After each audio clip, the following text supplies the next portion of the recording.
Hello, you're listening to Otaku Spirit Animecast. My name is Andrew, and I'm joined here, as always, with Chris. Yo. Today is our third and final first impressions for the fall 2022 anime season. We're going to go through the last ones. If your show's not in this list, then we're going to cover it. And if you ain't in the list, then good on you for getting a show that we didn't actually watch, because we pretty much watched all of them. But yeah, we have in this episode Encouragement of Climb, Bocchi The Rock, More Than a Married Couple But Not Lovers, Chainsaw Man, Love Flops, Urusei Yatsura. I swear I'm going to forever mess that up. And I finally got Mushoku Tensei right. And now I have to get this one right. It's that EI. I don't know why. Anyways, The Little Lies We All Tell, To Your Eternity second season, Arknights, Prelude to Dawn, I think it was. Kancolle, the second season, apparently it's happening. I don't know. I still don't think it exists.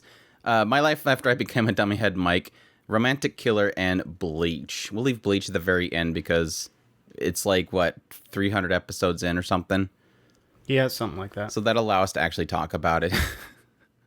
But yes, without further ado, let's jump into it. Again, we're at otakuspirit.com. That's where you can get all of our links, social media links, Discord, and all that kind of stuff. I do want to mention specifically, we are starting our Best of the Year Anime Awards nominations and voting and all that kind of stuff. So if you want to get involved with that, we definitely would love to have you guys there. I think we got a really good showing for our first one. I didn't really think that we get many votes for the winter, because we're doing all the stuff that you can do now, like winter, spring, summer.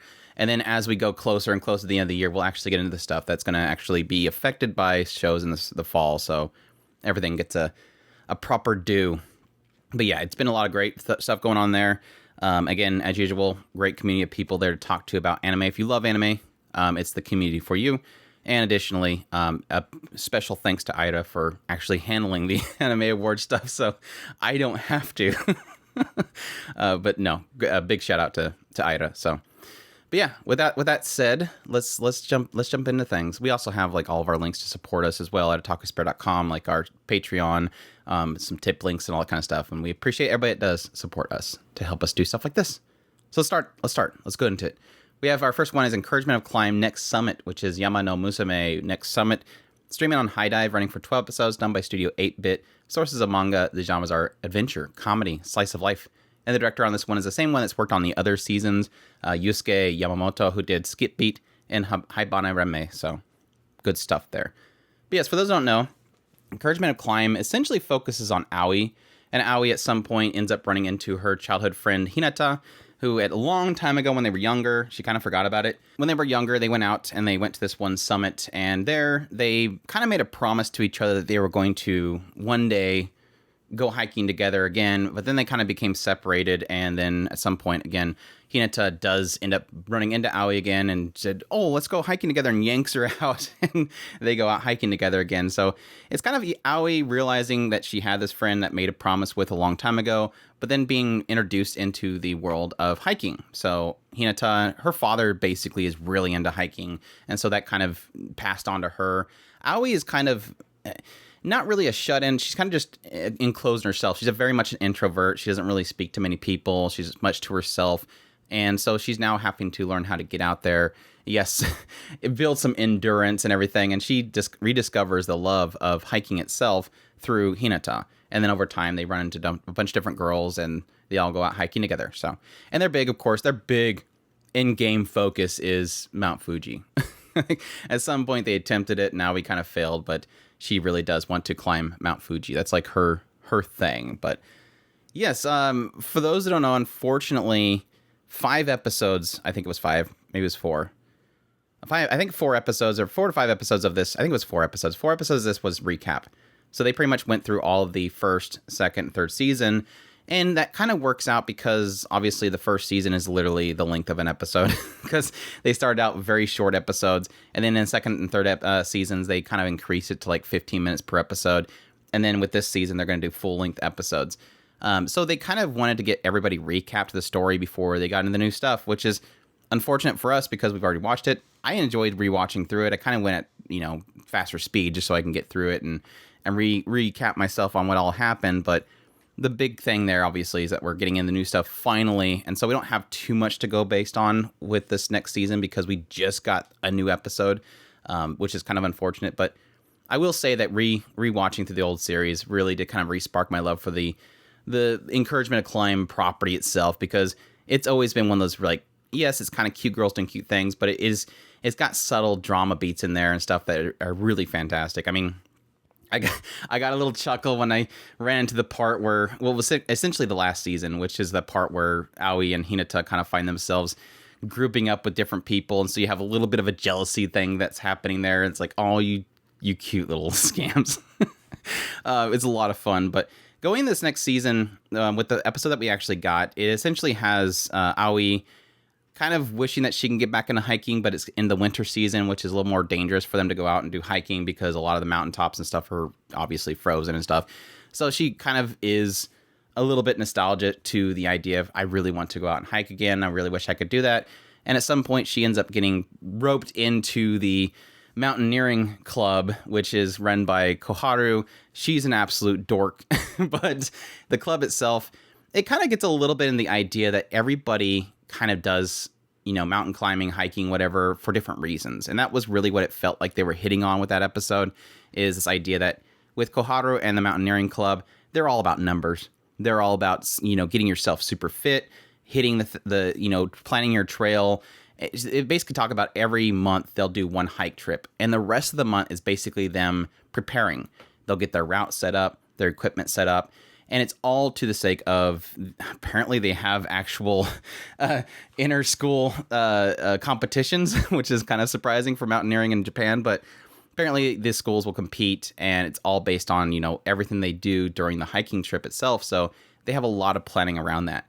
And it kind of turns into some of those things where you notice that, like, Kaede was the one that mentioned to Koharu that Aoi did hiking, so that's why Koharu went to Aoi. And she even herself said, oh, Koharu's my friend, I mentioned your name, but she's not in the club. And then you find out that Hinata herself was introduced to Koharu, and even she didn't join the club. So it's like, well, why is all these girls that love hiking not joining a hiking club? It doesn't make any sense. Well, each one of them kind of insinuated that, well, they do things in a way that I'm not really into. And it, again, it all came down to this idea of, why do you do what you do? What do you enjoy about it? And what Aoi found by just, hanging out with Koharu in the club is that they were all about endurance and getting to the point and speed and all that kind of stuff. And it wasn't, and she never got to sit down and experience the hiking. She loves the spectacle of it. She loves the adventure of it, taking in the sights. And that wasn't what the mountaineering club was. So she essentially found out what Kaede and Hinata found out about the club. They're fine.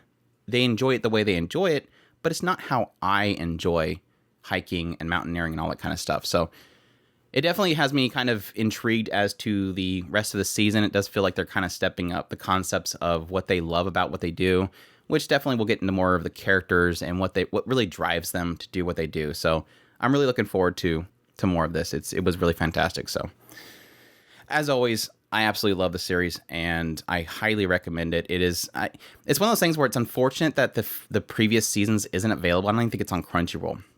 Like, they all lost the licenses to everything. So I kind of hoped that High Dive would have picked up the other seasons and maybe done a full release.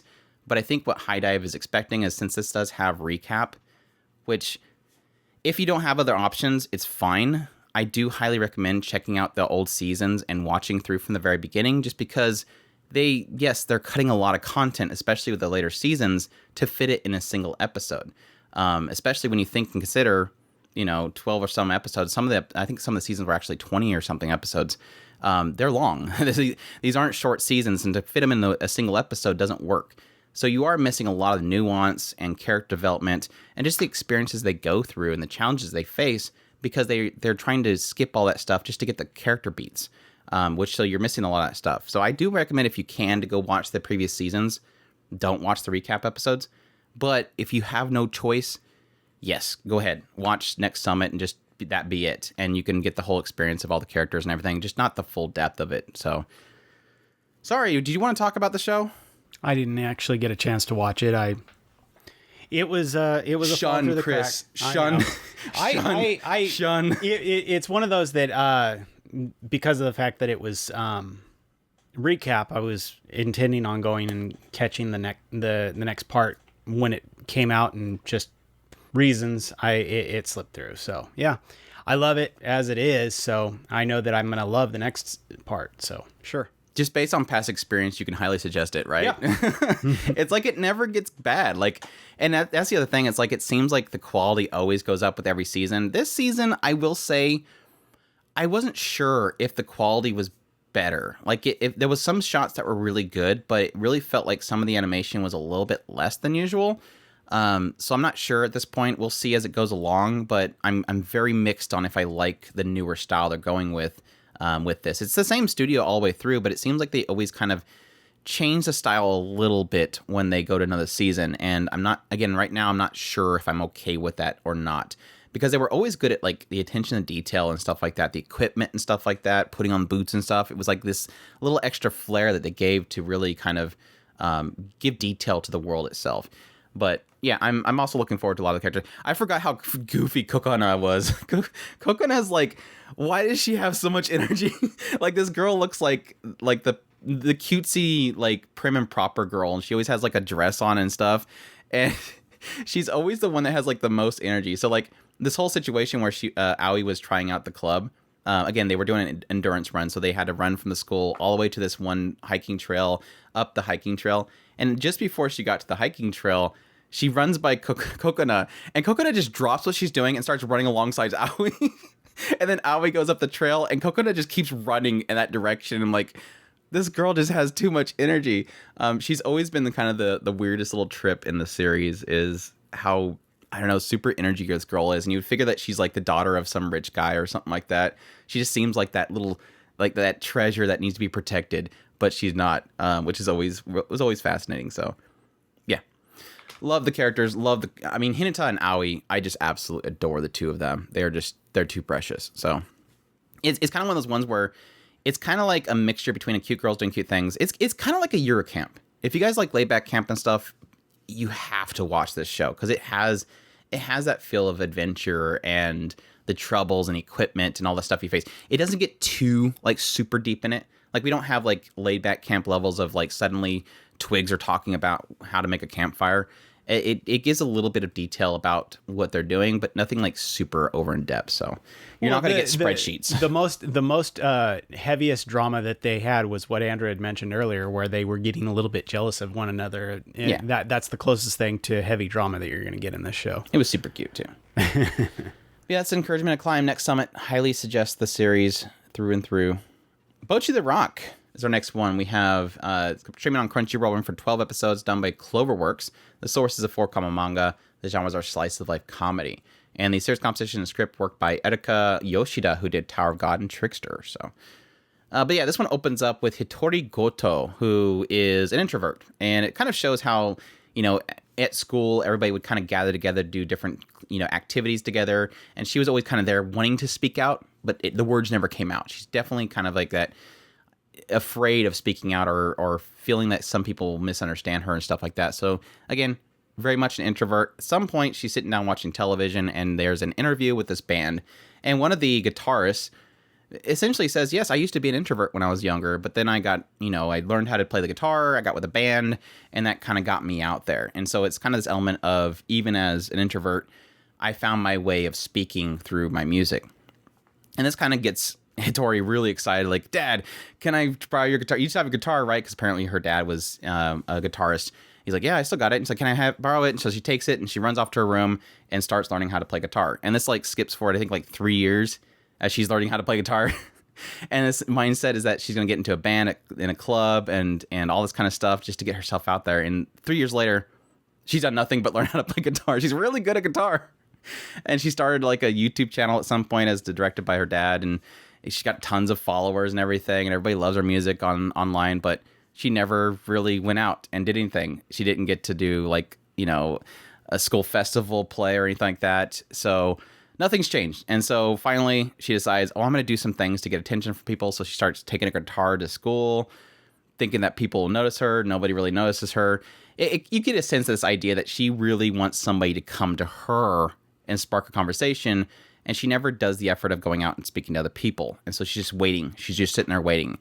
At some point, she's sitting defeated in a park, and a girl named Nijika shows up and quickly grabs her and says, "We need a guitarist. Please come with me," and starts dragging her. And of course, since Hitori is very difficult, has difficulty with speaking to people, she just kind of is unable to say, "Wait, I'm not going to do that." And so she gets dragged all the way to this underground concert hall where, yes, they find out that this girl, their vocalist and the guitarist, basically ditched. And they need her badly to perform on the stage. And so Hitori kind of gets drugged into there, ends up performing in a box. And so she has her debut while playing in a box. But what you're getting a sense is that these people are realizing very quickly Hitori has a really big problem with speaking out and being open and being in front of people. She's very nervous and everything.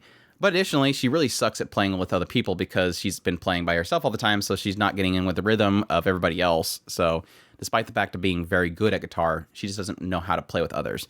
Eventually, they do find the guitarist that ran away. End up finding out is that she ran away because she actually doesn't know how to play guitar. So Hitori's teaching her how to play guitar, and that all leads to them, working at the hall, earning money so they can pay for tickets to perform on the stage and make a good debut this time, Hitori, not in a box. But your thoughts on Bocchi The Rock? I absolutely love this show. The visuals on this show are absolutely stellar. I think this is probably the one thing that this show has by far is the visuals. Down to the attention to detail in their movements, the character interactions. I mean, if it wasn't for the fact that they're bright, pink, yellow hair and all of that stuff, you would think that these were somehow mo-capped in there. I mean, there's some fantastic animation in this show. Rotoscoping, Chris? Yeah, rotoscope. Oh, no. I mean, it looks fantastic. There is a lot of attention to detail, highly Sakuga all the way through a lot of these shots. That little last scene where Nijika leaves Hitori at the vending machine. Yeah. It's like, holy crap, that looked really good. It looked like an actual natural later kind of turn and walking and waving goodbye kind of thing. Yeah. That's just the visuals. I mean, the character interactions, the actual Bocchi is by far, it's almost painful how much her introversion is. I mean, I like, girl, relax. It's okay. People are going to be okay. It is hard to watch her how much how defeatist, and maybe that's just kind of one of those things where you can kind of see yourself in that and feel what she's going through type thing. Empathize? Yeah, empathize. And in a lot of ways, it's one of those things that you can see that in a lot of cases where she's just like, I pushed myself too far. I got too ahead of myself. And stuff like that. And you can see that. Bocchi, I'm watching you. Oh no, it's all over. I blame the manager on that one. That was a stupid way of putting that. That's like somebody that's terrible at communicating and somebody that's terrible at taking things wrong. Yeah, and it's great. I really do love the misunderstandings in a lot of cases. You can't say, well, they need communication, because the problem is they can't communicate, and they're trying to get past that part. So, but yeah, I love it. I think it looks great. I think the characters are great. And I really, really want to see where they go from here. So yeah, having a blast with it. I highly agree on the idea of the visuals. It's got like a very almost, I don't want to say simple, but a much more simpler style than something like a KyoAni or something like that. They're not going for like hyper detail with the characters and the roundness of everything. They're really kind of going for more simple style. The backdrops and everything look like it has a little more higher detail than the characters themselves, which it works in some cases, but you can kind of argue that it's a little bit off, but it fits as you watch it, honestly. But I will say, I agree, and there's a couple of aspects of it that make it so great. One, the attention to detail. Two, it's the actual perspective shots they do with the show is so fantastic. Like I think it was in the first or second episode, they have this shot where they Tori like comes rushing out of this box towards Nijika and Ryo, and they're on the other side of the room, and it has almost like this fisheye view of the room itself as she's coming towards the camera, and it looks so good. And they do that throughout the entire series. It's really great perspective shots of the series. Additionally, you have like just the character animations themselves are very detailed and just very lively. Like even from the very first moments when you had Nijika dragging Hitori to the venue, they add all these little simple details to their interaction that just makes it. Like every time that Nijika looks back to Hitori will quickly look away because again she's an introvert, so she's kind of unable to look at her in the eyes. So she'll look away, and they'll add like a little bit of detail with like a sound effect or something like that. So it's always like this whole noise whenever she looks in a way. It's just those little details that they gave to it just were fantastic. And then yes, you have pretty much the artistic choices they make around Hitori's actual mental state in every single scene. Most the other characters and stuff, they usually keep to what their model is. They keep to their style and everything. Every now and then you'll get a little bit of a goofy look from Ryo or something like that, but for the most part they kind of keep to their design. The artistic expression is always out of Hitori and everything that she experiences, or Bocchi, whatever you want to call her, Bocchi.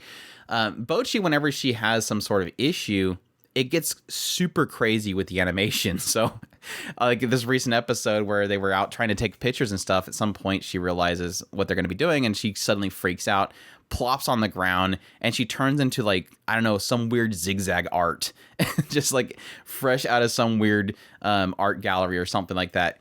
And they're always like crazy with that stuff. And it kind of emphasizes what she's going through. So you're getting her emotion through the art style of her character. And I think with how they do that, at first I wasn't too sure if I was going to like it, but for the most part, it absolutely works. I mean, even when they have the situation with Kita and she's talking with her, and at some point she's just adamant about the fact that she does not want to get involved. So she rushes in front of Kita as she's talking to somebody, and she turns into like goofy little chibi character who's just shaking her head left and right in like absolute negativity. It's super cute. Bocchi sells the show, and it does make me wonder about the other characters and how they're going to progress them. I think Nijika's in the recent episode kind of sold me on the idea that they're going to do really well with the other characters as well. Like Ryo is very quiet, but they have this whole situation where she needs her help with writing the song, and Ryo is there to really kind of, yes, both manipulate a food out of her, but at the same time give her some solid advice. And yes, technically with Kita, you got a lot into the idea that she was really trying to impress Ryo, who she really likes, at the same time having difficulties in the idea that she's not good at being a guitar, and she really is fighting to get that approval. And again, Nijika and her struggles with her sister and trying to, make the band work and everything like that. So it does feel like they're giving enough to each of the characters, but emotionally and development is all obviously solidly in Bocchi and what she's trying to push herself to get better and better. And it is one of those ones where it's a good story of the idea of somebody who's an introvert struggling with getting out there, but additionally always falling, but then at the same time realizing she has to get up and try again. It's the ultimate statement of fall and get back up again and try and try and try, never giving up on the situation despite how difficult it really does seem. And again, I think the show is doing an incredible job of portraying that. What Chris said is like, you feel so bad because like, girl, calm down, you're gonna do this, just calm down, you're gonna do this. And she's constantly in a state of she's not gonna make it. And it's fantastic. It's been doing a great job. Cannot wait for more of it. To compound on the whole attention to detail, the poster that said no, what was it? No rock, no life. Cloverworks doing no game, no life. One of the things that I happen to notice and I wanted to kind of poke in when Andrew was talking is things like they have I think it's Blondie. She likes to take Instagram pictures, and so she'll take a picture and of course Bocchi's involved in this, but she's always off to the side, and kind of looking just absolutely terrified of the picture. And she likes to do Instagram pictures, so she's doing it a lot. And so every time they're doing these pictures, you see Bocchi off to the side, kind of staring down, kind of has the blue face or something like that, showing that she's very uncomfortable in this. Even though these are the girls who have kind of brought her out of this spot. Going with what Andrew had mentioned earlier, this her not being able to take the initiative in trying to instigate these social interactions. Instead, she was always waiting for somebody to come to her.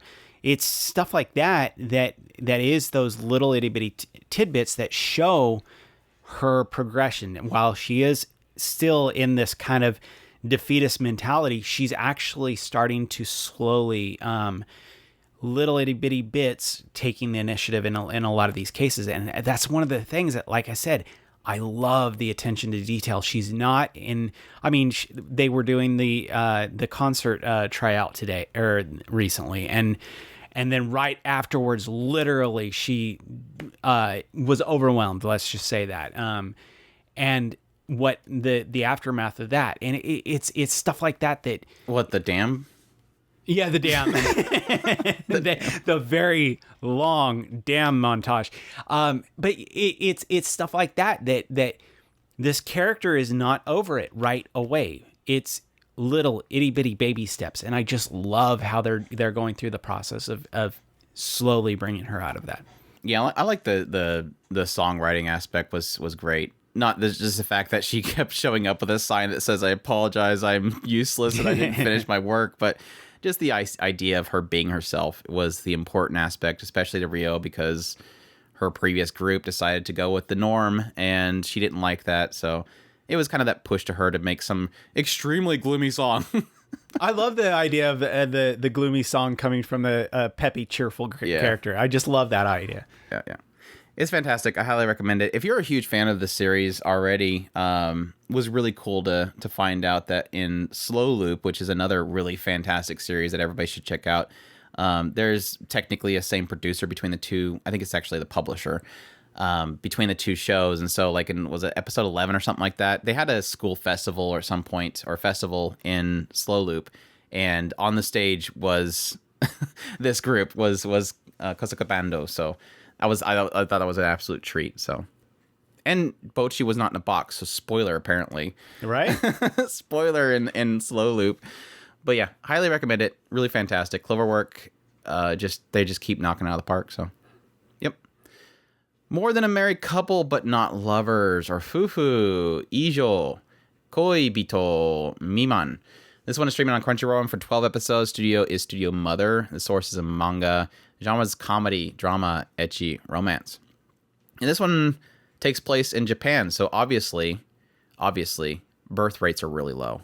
So this, I don't know if it's all the schools, but specifically this school that we are opening up in has this marriage counseling kind of thing, where not counseling thing, but practice. And which essentially they pair up a bunch of boys and girls together, and they will be a married couple that will live together in this little room that they have set up, which has 2 bedrooms that you have to use your fingerprint to get into so that you can't sneak in the other person's bedroom. But they have to live in this room or this house and act like a married couple. And they'll actually get scored by it. And they have the sensor that senses what they're doing, and it gives them a score based on how interactive they are with each other and how much they act like an actual married couple. And they're supposed to, get ranked on that. And if the kind of stick that they add into this whole thing that's important later on is that if you get to the highest rank, you can actually, with the permission of the other couple, you can actually swap couples, which, yes, insert joke of, wow, that's a really good way of teaching children how to be couples is by swapping married couples. But we're not going to talk about that. So we open up with a guy named Jiro Yakuin, and he is a gamer, very much so to himself. He's not very good at socializing with other people, and he has a childhood friend, Shiori. And the two of them are kind of the same. Shiori has the same problem. She has difficulty in talking with strangers, but the two of them are very comfortable with each other because they've always known each other. And so when this whole marriage thing comes up, they're like, oh man, I really hope that I get Shiori, and she's the same way. But as you expect, Jiro does not get with Shiori. He gets with this Gyaru, Akari Watanabe, who seems to hate him. And Akari, she wanted to get with the prettiest boy in school, Minami Tenjin. And as you would guess it, yes, the opposite happens. So this pretty boy gets with Shiori, the childhood friend. And again, Jiro gets with this Gyaru, Akari Watanabe. So quickly established from Watanabe, she really badly wants him to shape up and them to act like a married couple because they got to get to that highest rank so they can swap and she can get with Minami Tenjin and obviously Jiro can get with Shiori. So it kind of forces the two of them to really act like a married couple. Doki Doki's happened and it eventually gets to, as far as I've gotten, I got to the point where they basically got into Shiori, who was his childhood friend, getting into their history and then finding out that Shiori actually really does like Jiro. But unfortunately, his childhood friend and this pretty boy aren't working out. So despite the fact that Jiro and Akari are doing really well, they can't swap because this pretty boy and Shiori are having a terrible experience together. And I'm sure they got into it later on, but I kind of fell off the show. I might get back to it. I don't know. Your thoughts? I have actually really come around on this one. At the very beginning, I didn't much care for the kind of partner swap thing that they were going on about, and I do kind of like the concept in a weird way. I kind of liked that with what was the one where they were partners but he wanted to be with somebody else and all that stuff. Love and Lies. Love and Lies. So it's kind of a thing that I've been drawn into a couple of times. I kind of like the concept. And this one I would have to say probably does it the best so far. Chris desperately wants to fix the birth rate issues in Japan because he wants his anime to stick around. If we don't have birth rates in Japan, we don't have animators. But the funny thing about this is that it does, the characters do kind of strangely work well together. And I don't know how to explain it better than in the last couple of episodes. I have really come a long way on the idea of Akari and Jiro kind of becoming a couple. And it's really weird. In this kind of, the aspect of this show is that they're literally living together. And to get points, they have to do things that are considered domestic couple things. And in that process, you learn how to properly take care of your partner, whoever that might be. And that is the interesting thing about this show. In the aspect of basically trying to take care of your partner, you get points. So your the meritocracy in this involved causes them to naturally be drawn to each other. Because if you're basically a jerk to your partner, you're not going to do well and you're not going to like each other. And that is kind of this odd way that this kind of works, because by Akari taking care of Jiro, Jiro is naturally drawn to Akari, and vice versa. And this is the thing that is kind of plays out throughout the episodes. And that's, I think, one of the things that I do like about this is that it's not that they want to like each other. They're just naturally drawn to each other because of the fact that they are... The system's forcing them, The system Chris. is forcing them to end up actually liking each other. That sounds very problematic, Chris.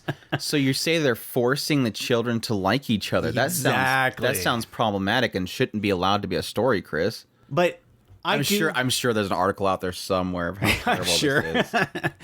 And that is one of the things that I do kind of like about this, is that it is naturally causing them to enjoy each other's company in an inadvertent way by them learning these small domestic patterns that could help them in the future. And so it's an interesting kind of conundrum that this story is causing, and I really like it. And I love the exploring the feelings that these characters are doing, and this natural frustration between the more I'm around this person, the more I'm liking them, but I want to like this other person. So how do I deal with these feelings that I'm naturally dealing with. So yeah, I'm actually really, really enjoying this. Wasn't really expecting that I would like it as much as I did. So yeah, loving it. I think that's the other really kind of struggling issue, that this, not that it's a bad thing with the story, but it's just the issue over the overall concept is that, like with Love and Lies, is similar to this one, is that, well, what if you're at a school and you do have feelings for somebody and you are a girlfriend or boyfriend with somebody, and suddenly the system tells you to go with somebody else and it ruins your relationship that you have. It's like it's almost counterproductive as a societal fix in this world, when you basically have people tearing up relationships and being forced to relationship with somebody else. And that is something that I do want to acknowledge. I don't know that I am going to like, however, the previous relationships, however they're going to end up ending, is going to be a frustrating part. I'm sure that I'm going to be really upset about that. And that's the difficult thing, is I don't really feel as if Akari and Jiro have the same issue they're dealing with, because Akari wasn't Minami's boyfriend. They weren't boyfriend girlfriend, and it didn't really seem like they really knew much about each other. It was like it was simply like, oh hey, it's the pretty boy again. I really like him. Hey, let's go out to karaoke. It wasn't like Jiro and Shiori, who've known each other for a long time, and literally at some point they both wanted to confess and they didn't. So they're dealing with different issues. I feel like Akari, at least what I got from the first, I think 4 episodes or so, was this idea of her realizing what real love is, because she was drawn to Minami Tenjin, but it wasn't that she loved him. And I think she's experiencing what love is for the first time with Jiro. Whereas Jiro, again, is struggling with the fact that he has somebody he loves, but now he's being forced to love somebody else. Right. My thoughts on the show. Unique style. I'm not against or for it. It's kind of okay. It does have a high contrast point. At the same time, it does have subtleties to it as well. But I think my issue with this series, that ultimately I wasn't really too excited to go back and get caught up after 4 episodes or so. I think it was 4 episodes. Like I said, it was a point in which Shiori came by and took care of Jiro, and then Akari got jealous of it. The problem I have with this show is the pacing sucks. The pacing super sucks. Early on, it just feels like it's all over the place, and characters are swapping back and forth whether they want to be proper couples or not, and Akari goes from being an absolute B to being suddenly lovey-dovey, and it feels so disjointed. One second, Akari's, insulting Jiro. The next second, she's being lovey-dovey to him, and the next second she is crying because he just left and she's upset about the situation. It just feels like the emotions are all over the place because of how the pacing is playing out the scenes.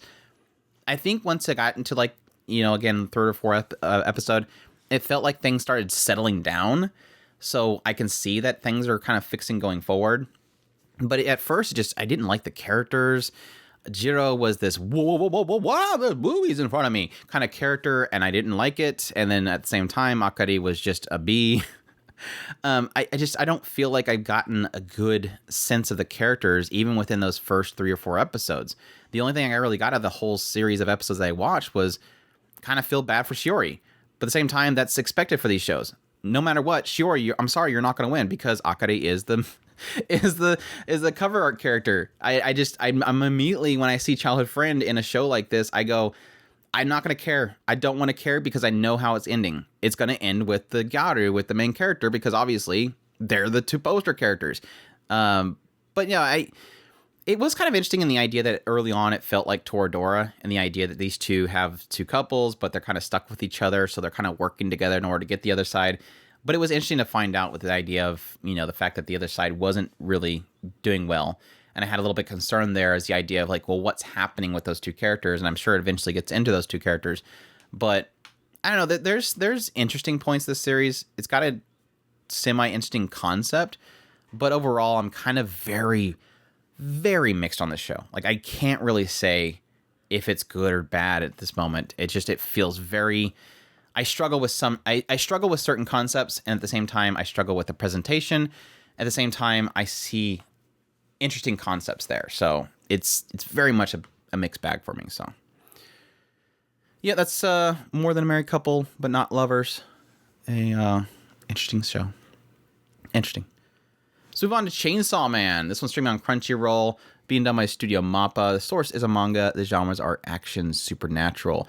Script work being done by Hiroshi Seko, who did Ajin, Jujutsu Kaisen, Banana Fish, Attack on Titan, and Summertime Render. So, pretty solid writer there. But yeah, this one, I don't even know if I need... Do I need to do this summary? Because I think, like, literally everybody's watched the show. I don't know Probably. that... If you're out there and you actually didn't watch the show... Dude essentially died and joined with his chainsaw puppy. Chainsaw Puppy, yes. Chainsaw Puppy. Essentially is a world where it's same time as our current times. It's in Japan. You have essentially the existence of what is known as devils, and also technically fiends. But devils are essentially of different things. So you can have as I joked about it or mentioned at some point, Makima mentioned coffee devil. Early on, you see like a tomato devil. It just any object essentially can be a devil. But anyways, yes, it follows Denji, who essentially got the debt from his father for some Yakuza group. And so he's pretty much living every day, working his butt off, being a recluse, and at the same time, every now and then going out and killing devils for this Yakuza group so they can take the bodies and sell them, whatever. And at some point, he ends up getting double-crossed by the Yakuza group because they made some deal with the devil, and he gets killed alongside his, devil puppy chainsaw pet named Pochita. And Pochita, kind of knowing that Denji at some point, Denji told Pochita, I want you to, enjoy your life. If I die, consume my body or whatever and live on. And so Pochita, in return, ends up just becoming his heart instead. Reviving him, becoming his heart, and yes, giving him the power of the chainsaw. So he ends up pulling the string out of his chest where the heart is, and these big, huge chainsaw blades come out of his hands and his head, and he just goes around and starts destroying everything. And then he ends up getting pulled into a government group that essentially their whole thing is to go out and kill devils. And he's pulled in by Makima, who sees potential in him, puts him in like this special group. Normally, when they find devils, they kill him. But Denji's kind of special in the idea that he's half human, half demon or devil.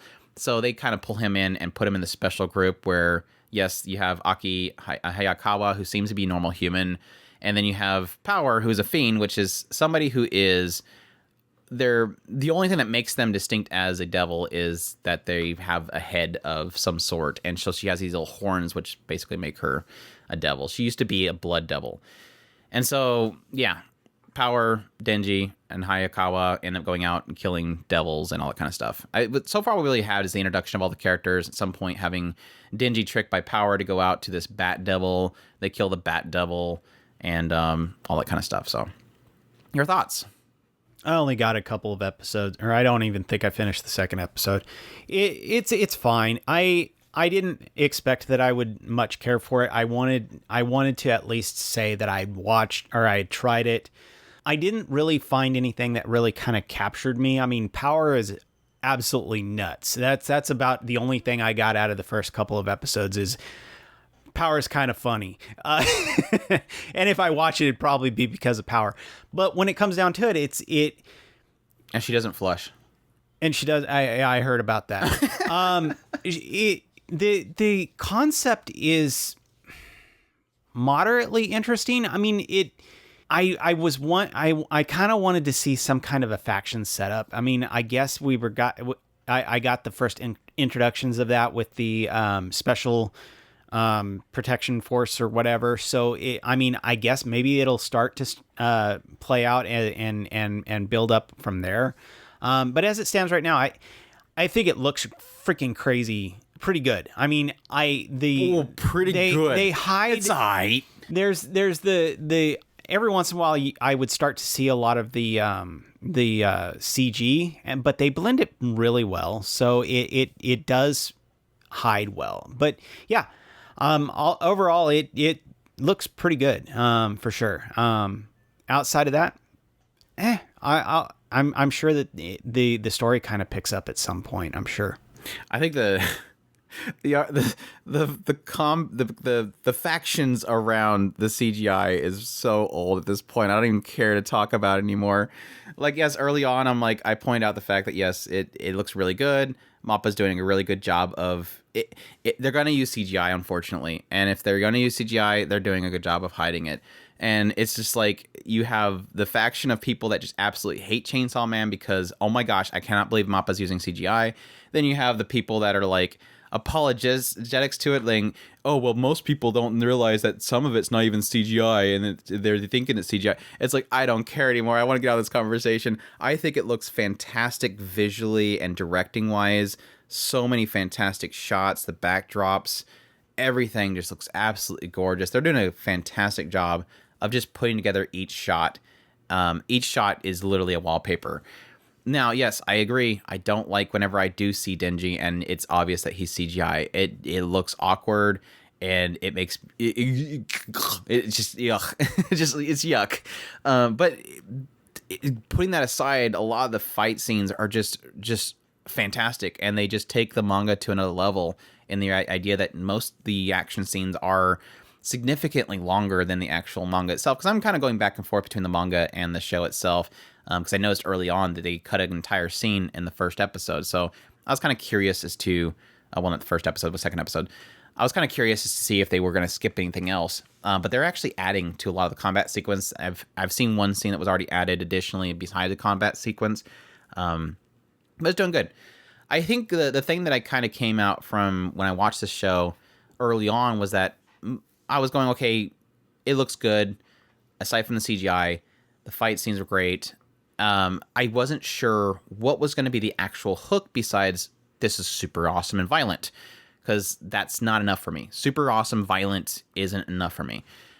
I was hoping for, and I kind of felt like I was getting that as I read a little bit into the manga, that I was going to get characters that were going to be the driving focus. And honestly, Denji early on was annoying the hell out of me. It's like, he's a very simple-minded person, and they even outright point it out. Denji himself points it out. Why do you always make... Everybody's looking down on me because my only focus is to grab a chest. He even himself acknowledges it. Even Hayakawa tells him to get out now. He's going to end up dead. He's not here for the right purposes. Each character has a driving force they're kind of going for, and that was a little bit of a conflict with Denji being so simple-minded because, again, he came from not having anything. And so you feel kind of bad for Denji. He's come from a really terrible spot, again, having to pretty much sell like body parts of himself just to get by. And so when he gets pulled into the situation, he has food, which is much more than he's ever had. And so he's very simple in the idea that all you really have to do is feed this guy and he's suddenly going to follow you. And that's what Makima kind of sees. And I think that was that good starting point of being in the dirt and hopefully, again, seeing how Denji grows over time. But every now and then I get a little frustrated with him and how simple he is. But I'm already kind of seeing that growth. I'm already seeing that he's accepting what he is and kind of pushing back a little bit to other people. Again, Hayakawa and his perspective of how he sees things, you obviously see that his family was taken out by devils, so he just absolutely hates. He's the revenge guy. I just want to kill all these devils. And so he's completely counter to Denji, who's just simply, I just want to eat. And Power, again, being more, her kind of, so far it seems like she's kind of discovered, whereas before all she cared about was just consuming blood. She didn't really care about things around her, and then suddenly realizing she enjoys the warmth of something, and that being kind of her driving force going forward, and again, technically getting a little attached to Denji. I'm seeing the characters, and I'm seeing the chemistry already, and I think that chemistry and those characters will probably be what kind of drive me forward outside of it just being a simple action show. Now, additionally, in regards to like the factions and stuff like Chris was saying, I kind of see where they possibly could be going with this whole story, and it seems like it's based on the idea of devils are seemingly so far pretty simple. And yes, technically some of them, based on what they are a little more stronger. And that's since I would assume the bat one being decently strong because everybody doesn't like bats. This leech one being decently strong because everybody don't like leeches. And again, with Denji's perspective, nobody likes chainsaws. So I was kind of curious at some point, what is it about chainsaws that typically unnerve people? It's the sound of it revving up. So I'm kind of curious if at some point they'll hit on this idea of Denji being more powerful the more he uses his ability, because the revving sound is what kind of draws fear. If, again, that whole idea of the fear of the object itself is what makes it powerful. It'd be interesting to see if maybe him just revving it up makes him more stronger or something like that. But anyways, what I was getting into is it seems like they're setting up this idea that there is obviously devils present. This group kills the devils, and you can assume that there's going to be more stronger devils out there. But it seems too simple. Obviously, it seems too simple. Devils, okay. Fiends, all right. What else? What they're kind of seemingly kind of developing over time is, yes, there's the idea that they're for this organization. The organization wants them dead technically, but they are the dogs that they're training to fight back, fire with fire. But they're also hinting at the idea of other countries using devils in war. So I'm assuming at some point you're going to have, attacks or whatever from other countries using devils, dropping devils into Japan or something like that just to destroy them. And I think that's maybe where the direction they're going. But like I said, I'm not craving for an overarching plot quite yet, just because I think I'm getting enough so far with who is Makima and how does he manipulate? Why does power listen to Makima? She seems like she's super strong, and Makima seems normal.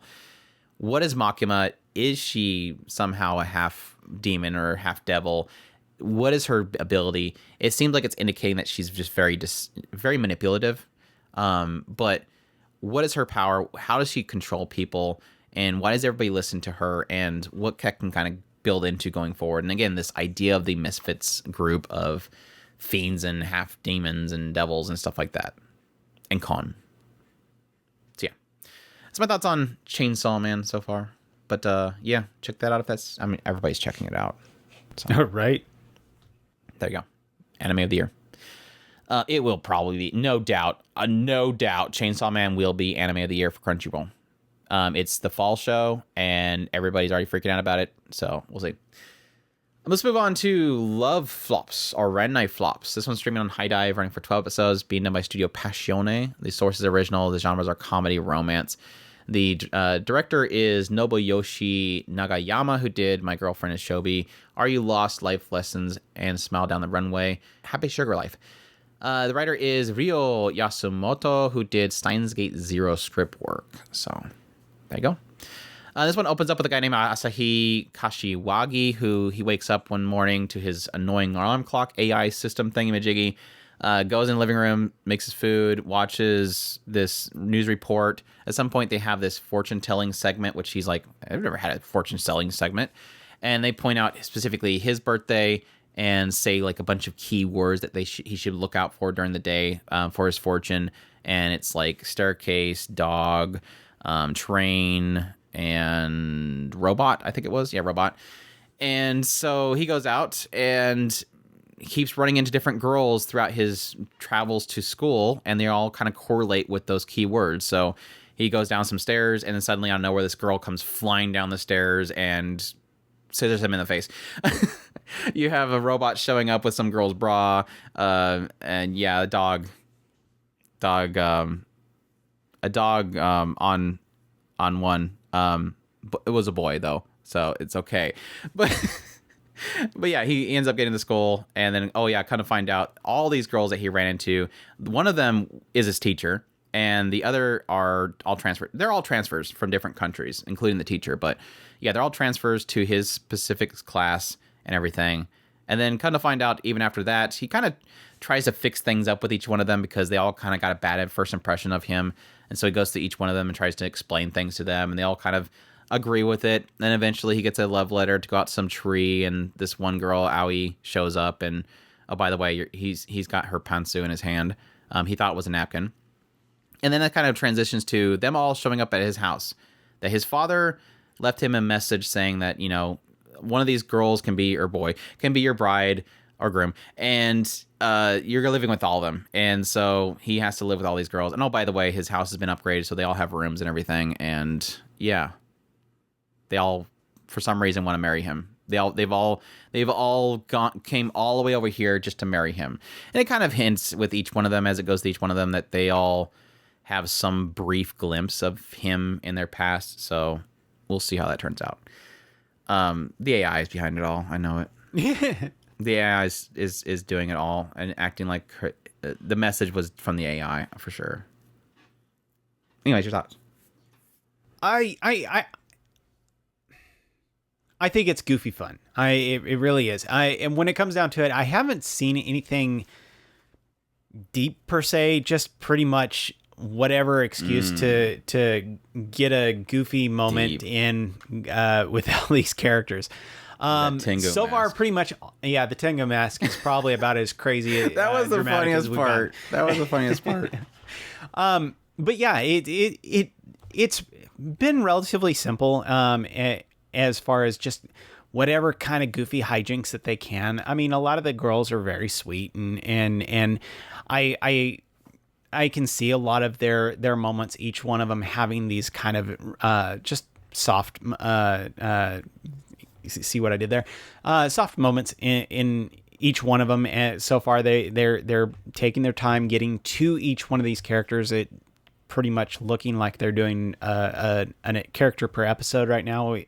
Having hit pretty much Tsundere girl and the boy, the Boku. Boku. So yeah, so far I'm enjoying myself watching the show, and can't wait to see where we go from here. Yeah, I think that was the first episode was like hit and miss on the introductions and stuff. Again, the dog just I lost it with the dog. The dog, I lost it. Every one of the other ones, I was kind of funny in this idea that she like again scissors him in the face out of nowhere. Like somehow she gets this massive velocity off the staircase to scissor him, and then it turns this whole thing of he has this banana case inside of his pocket, so she freaks out about it. That was kind of absurd. But for the most part, it was, and yes, technically him bumping into Aoi, somehow her panties flew off when she ran into him and he picked them up. And again, he thought that they were napkin. So he's been holding onto this napkin. And then for some reason later on, when he runs into Amelia with his robot stole her bra, she gets dragged off by the robot. And so he picks up her bra. So he's got like underwear in his pocket and he's just walking around school with a bunch of people's underwear. That stuff was kind of absurd. But I think it kind of turned very, very normal after that. Like it was just very standard harem fare. It wasn't until literally Amelia was cute. This idea she wanted to learn kanji so that she can write, the omelette rice and to be able to write the language of the person that she loves, that kind of thing. And it's again already hinting at this idea that these girls for some reason know who he is, or again maybe a possibility the AI just implanted the memories into their heads so they think that they love him. All that stuff, that mystery behind the scenes is kind of curious, but it was kind of turning into your standard harem fare. And I wasn't sure if I was going to be, is it going to just be another one, or is it going to do something interesting? So those two routes that I really felt it could go, either, outdo yourself, get crazier and crazier with the harem stuff. And I almost felt like they did that with Ilya. Like that was absolutely absurd. But at the same time, or the other end is the idea of your expectations this is going to be a normal ecchi harem, but oh, by the way, impactful, crazy story. And I kind of feel like it's trying to be in the middle of the two of them, which could work out depending on how cool that twist is going to be. Again, my thought process here is that this AI is going to be messing with all these kids and drawing them into one place and putting shenanigans into place that, force him to have to interact with them and yes, ecchi stuff happening. Or is it going to be dumb ecchi dumb? Which, again, it works both ways for me. So I'm waiting for that moment that I do, I guess, see, okay, that's what you're doing. But I think until it gets there, it's kind of flubbing it up.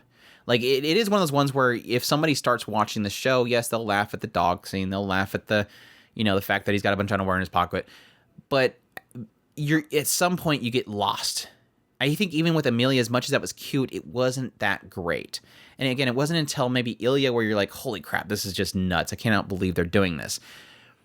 I don't know that it has staying power, and I don't think that it's giving that supplemented stuff before it gets the really good stuff, if it's got that there later on.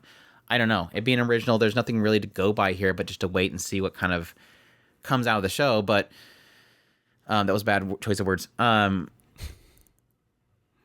waiting. I'm just waiting for something cool to happen or just absurd comedy to happen. And like I said, Ilya's episode was hilarious. Amelia's episode was kind of cute.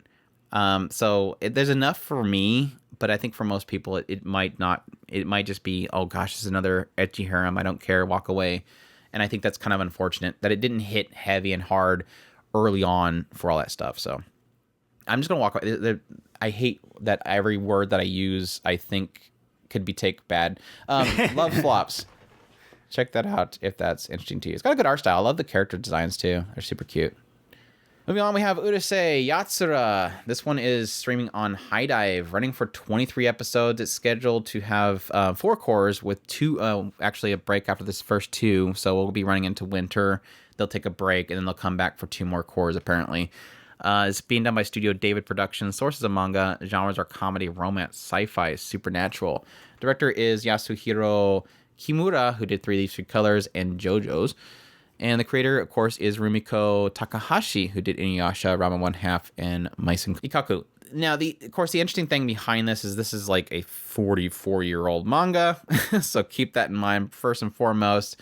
But yes, this 44-year-old manga opens up with a guy named Ataru, who is kind of a sleazebag. Like, he's got this girl that he's interested in, Shinobu.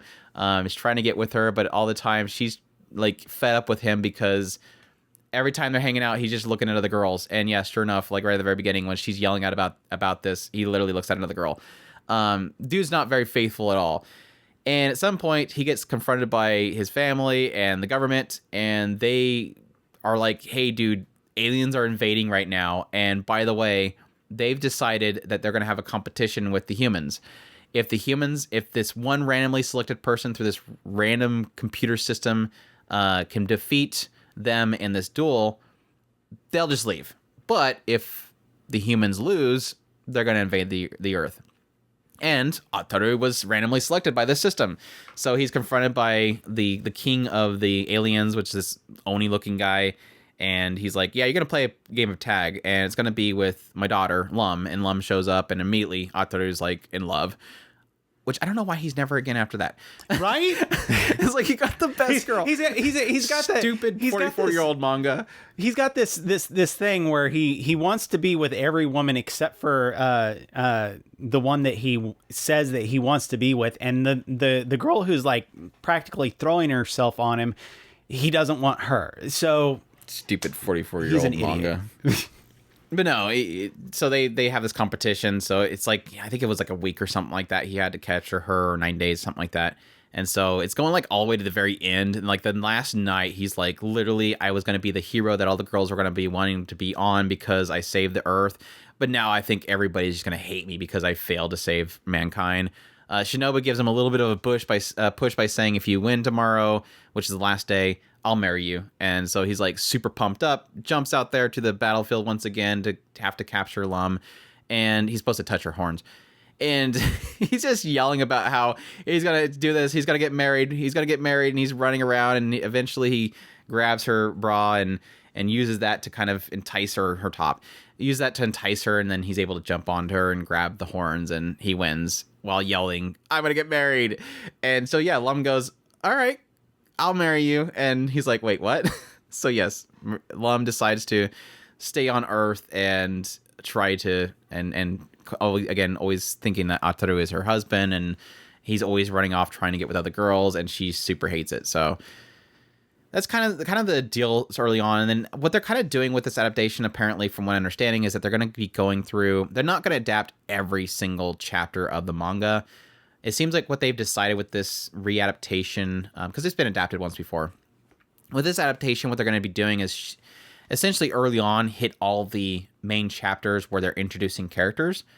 So yes, that's pretty much what we've been dealing with. I think it's like pretty much half an episode is like one story arc or one chapter, and then the other half is another one. And it really felt like they were kind of going from like, yes, the first segment where Lum first gets introduced went straight into like this goofy shenanigans with Shinobu, but then right into Sakura, right into Shutaro, and they're hitting again every single one of these introductions of the main core characters. And I think apparently what they're going to be doing after that is they're going to be hitting like the most popular chapters beyond that. So we're still getting through all the, here is the introduction of these characters. So yeah, your thoughts?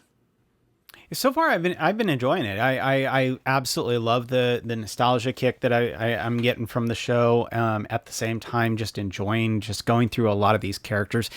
There's something to be said that the old style of humor is absolutely in some ways it's dated, but at the same time there's something that's refreshing to see a lot of that old humor. The goofy hijinks of the fall down, grab the bra, and just going with it. I love a lot of that humor. The like we were talking about with Otaru, he's an absolute sleazebag, but at the same time, it causes a different type of humor that you don't get in a lot of these shows. Like, yeah, it's like this was the old style of how you handled ditherers. Like, everybody hates ditherers now. This is what we had back in the day. It was just sleazebag.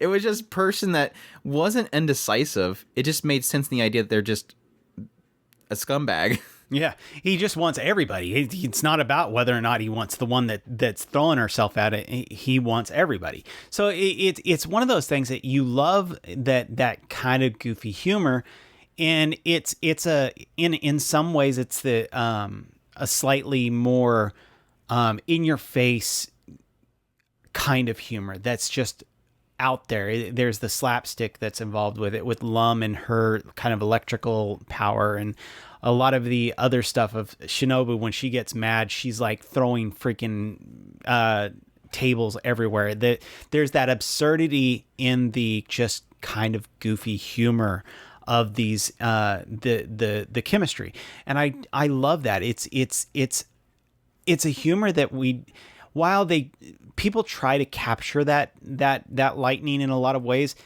they don't quite get it. Lightning. They don't get it quite the way that they did back then, and so it's nice to have that old style again, especially refreshed with the newer art styles and stuff like that. So love it, and I can't wait for more. Yeah, presentation on this one is just so good. Like, David Productions, I love you so much. You guys are doing so good with this.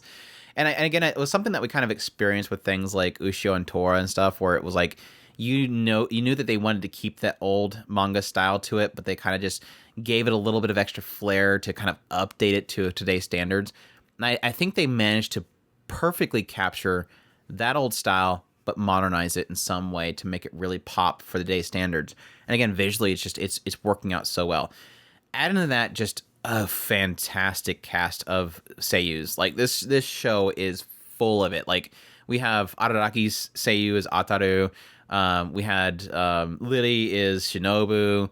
We have like Shitaru is the freaking the guy from Zombieland Saga. I was like, oh my gosh, I cannot believe they got that. I didn't notice it when they were first showing the cast and stuff like that. It wasn't until I actually heard him in the show, and I'm like, holy crap, they got that guy. It's like, it's so good.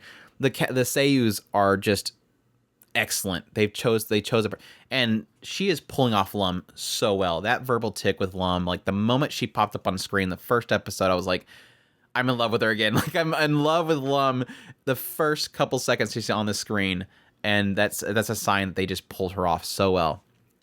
Now, the show itself, I struggle with a little bit of the conversation around Urusei Yatsura, because it's one of those ones where I openly admit to people that I can't tell you if you're going to like the show or not, because it's so deep rooted in me, nostalgia. This show bleeds nostalgia. So even when I probably would figure the show is not really working, I'd probably still love it because I'm seeing these characters come to life again. And every time something goofy happens, I'm going to laugh more because I'm seeing my characters alive again. And it hits better than I can ever say. Now, I will say that, like, I think the whole segment with Lum trying to stop Shinobu and Ataru from talking on the phone, and her basically creating a black hole in the area, Sakura's introduction was so well done. Like, that whole segment was so well done. And again, David Productions for doing some crazy perspective shots and animation with that whole segment was so well done. And like I said, I'm absolutely getting a huge kick out of Shitaru and his whole quirk about not being able to take the dark unless a cute girl's looking at him. Like kept up covering up their eyes. He goes, "Oh no!" It was so good. And again, I can't, it's hard for me to really kind of express how much I love these characters and how much I miss this story, while at the same time going, I understand that there's gonna be a lot of people that aren't gonna like it.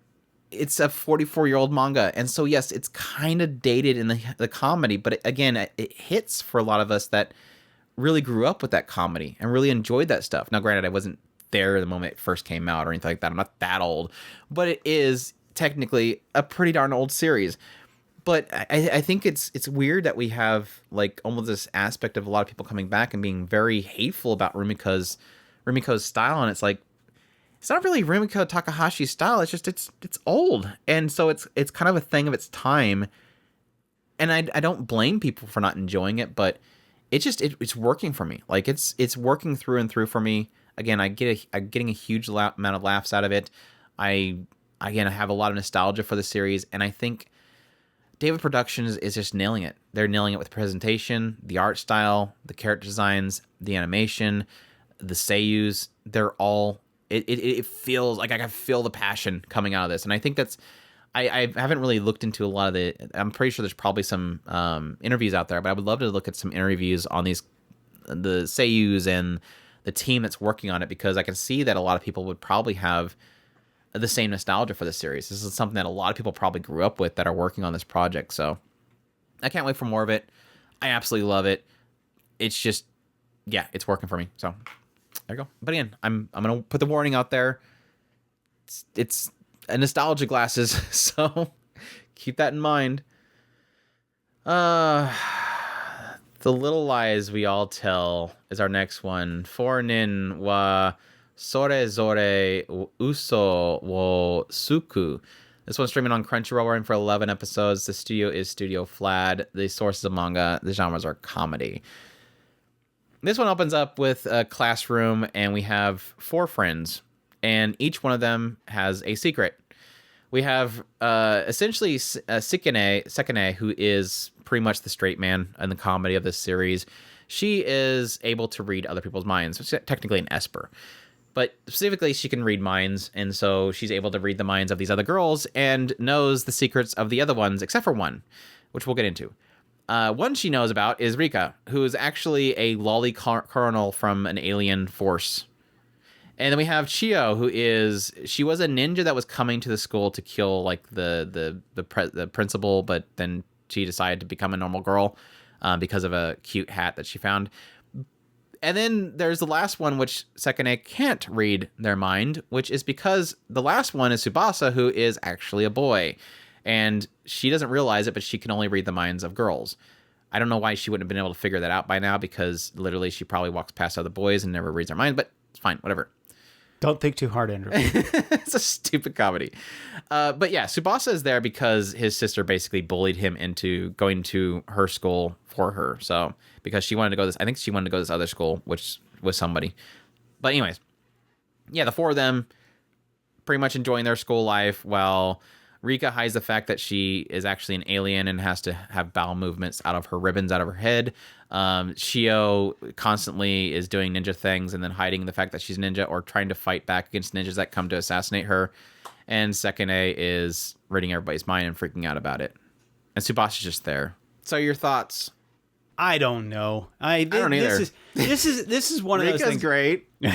Me and Andrew talked about this the other night, and I absolutely, the jokes are absolutely, for me, they're hit and miss. One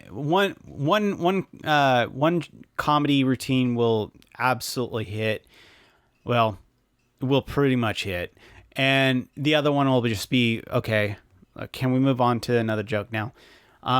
It's one of those that every once in a while I find Chio's kind of comedy of this dealing with being a ninja, but at the same time she quit being a ninja because she likes cute things.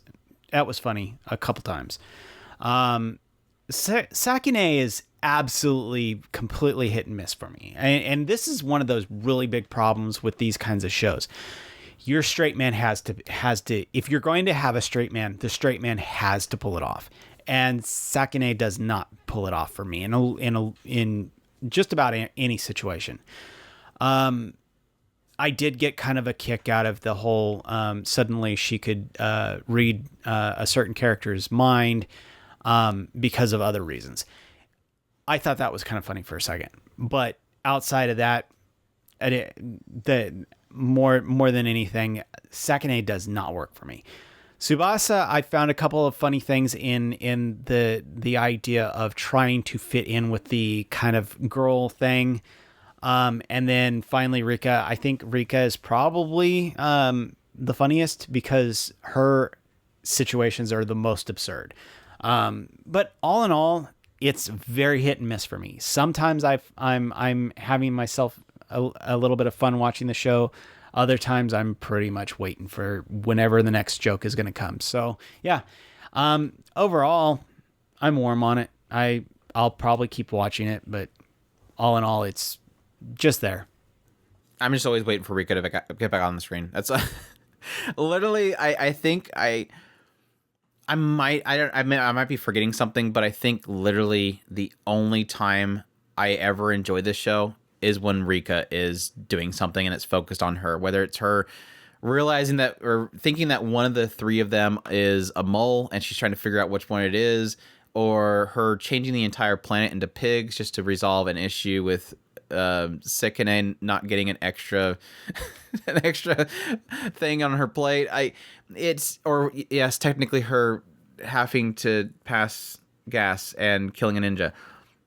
That's literally been the only part that I've enjoyed about the show. It's just the absurdity of this lolly alien and her hiding her identity and doing crazy things that, yes, Sekine kind of plays off of because she can read her mind. But I think my biggest issue with Sekine is I love her seiyuu. Like, she does, like, Ochiko from My Hero Academia. I love her voice. I love the seiyuu.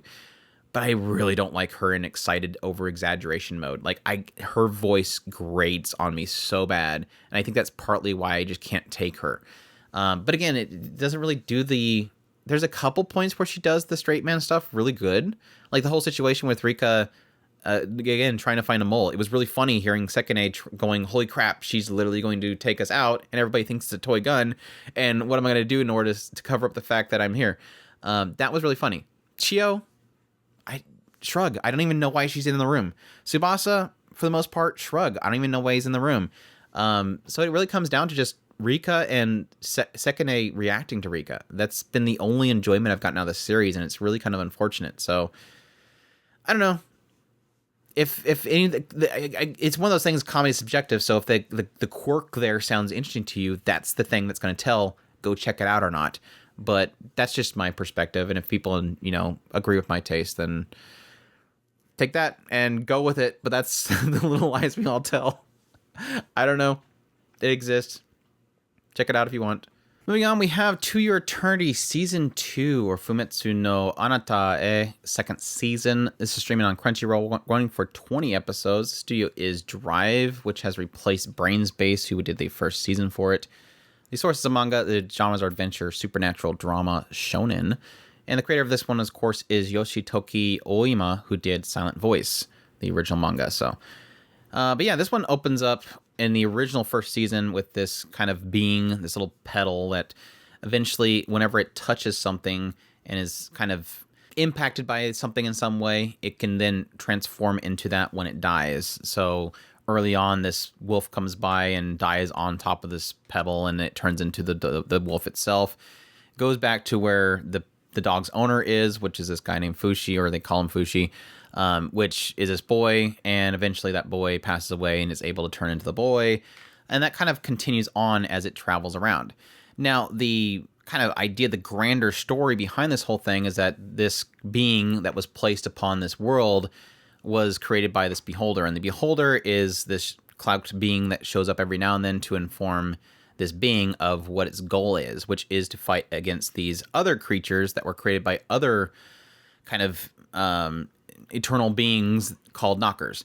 And these knockers will just show up and are trying to take out Fushi. Well, they call him Fushi later on. And the way that it kind of seems like it's taking out Fushi is that whenever they pierce Fushi, it's able to take away different forms of people that he's, impacted with. So what that kind of turns into is this being is traveling around, experiencing humans that are in the world itself, and then over time experiencing the tragedies that humans face, and then again being impacted by those people, carrying on their legacy as the fact that he's able to carry on their forms. And that kind of continued all the way through the first season, as eventually he ends up getting thrown onto some prison island. The prison island gets attacked by a bunch of these knockers. He also has an encounter with this lady named Hayase, who ends up creating like this religion around Fushi, and is obsessed with the idea of carrying this immortal being's child.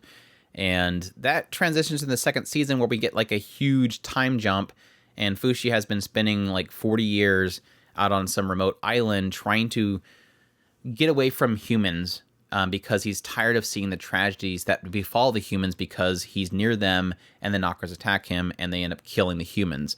So he feels like if I can stay away from all the humans, they won't be harmed. He won't, grow to like people and then lose them.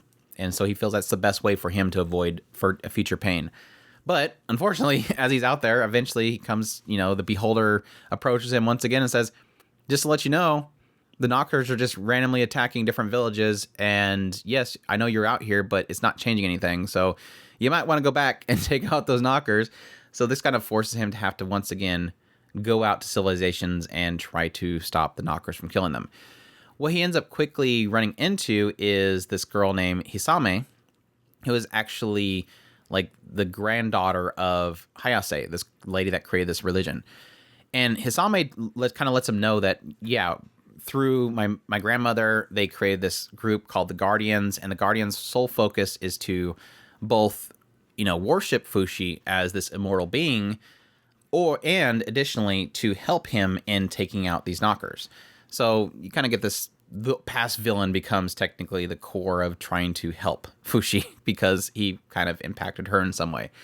So this kind of turns into him trying to figure out some way of gathering knowledge and aid in order to fight back against the knockers.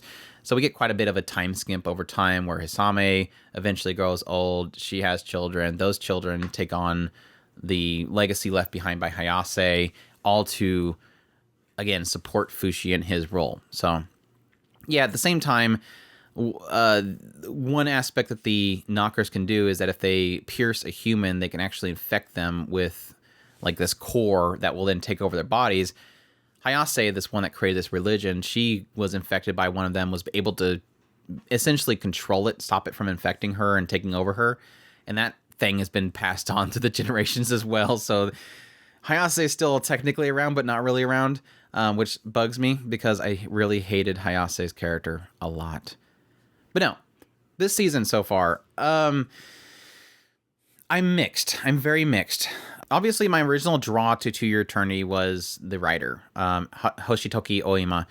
I really loved A Silent Voice, so I ended up jumping right into To Your Eternity when it was announced because I loved A Silent Voice so much. And honestly, I read through the manga quite all the way to pretty much towards the end of what they covered in the first season. And I kind of was falling out of love with the series. And I'm still kind of getting that feeling, mainly because the original core concept of To Your Eternity was interesting. It's the idea of something that doesn't know anything, slowly learning things, learning emotions, learning human nature, learning the aspects that drive people, their jealousy, their selfishness, their selflessness, learning experiences of humankind through humans themselves, and additionally some beasts as well. But over time, that kind of gets lost because at some point, you've seen it. We introduce cute character has this driving force, cute character dies. Okay, move on to the next one. Here's this character, you see the driving force, character dies. Move on. And it keeps doing that over and over again. And what kind of gets instilled upon Fushi is this idea that I don't want to hurt anymore. I've experienced this, I don't want to experience it anymore. He's immortal, everybody else is not. And thus he's going to see loss over and over again. And it gets to this point where he really drives himself away, but yet gets pulled back into it. And that leads into, again, that later arc of the first season where it just really lost me. It was about this crazy chick, her creating this cult, and it didn't work in the manga, it didn't work in the anime.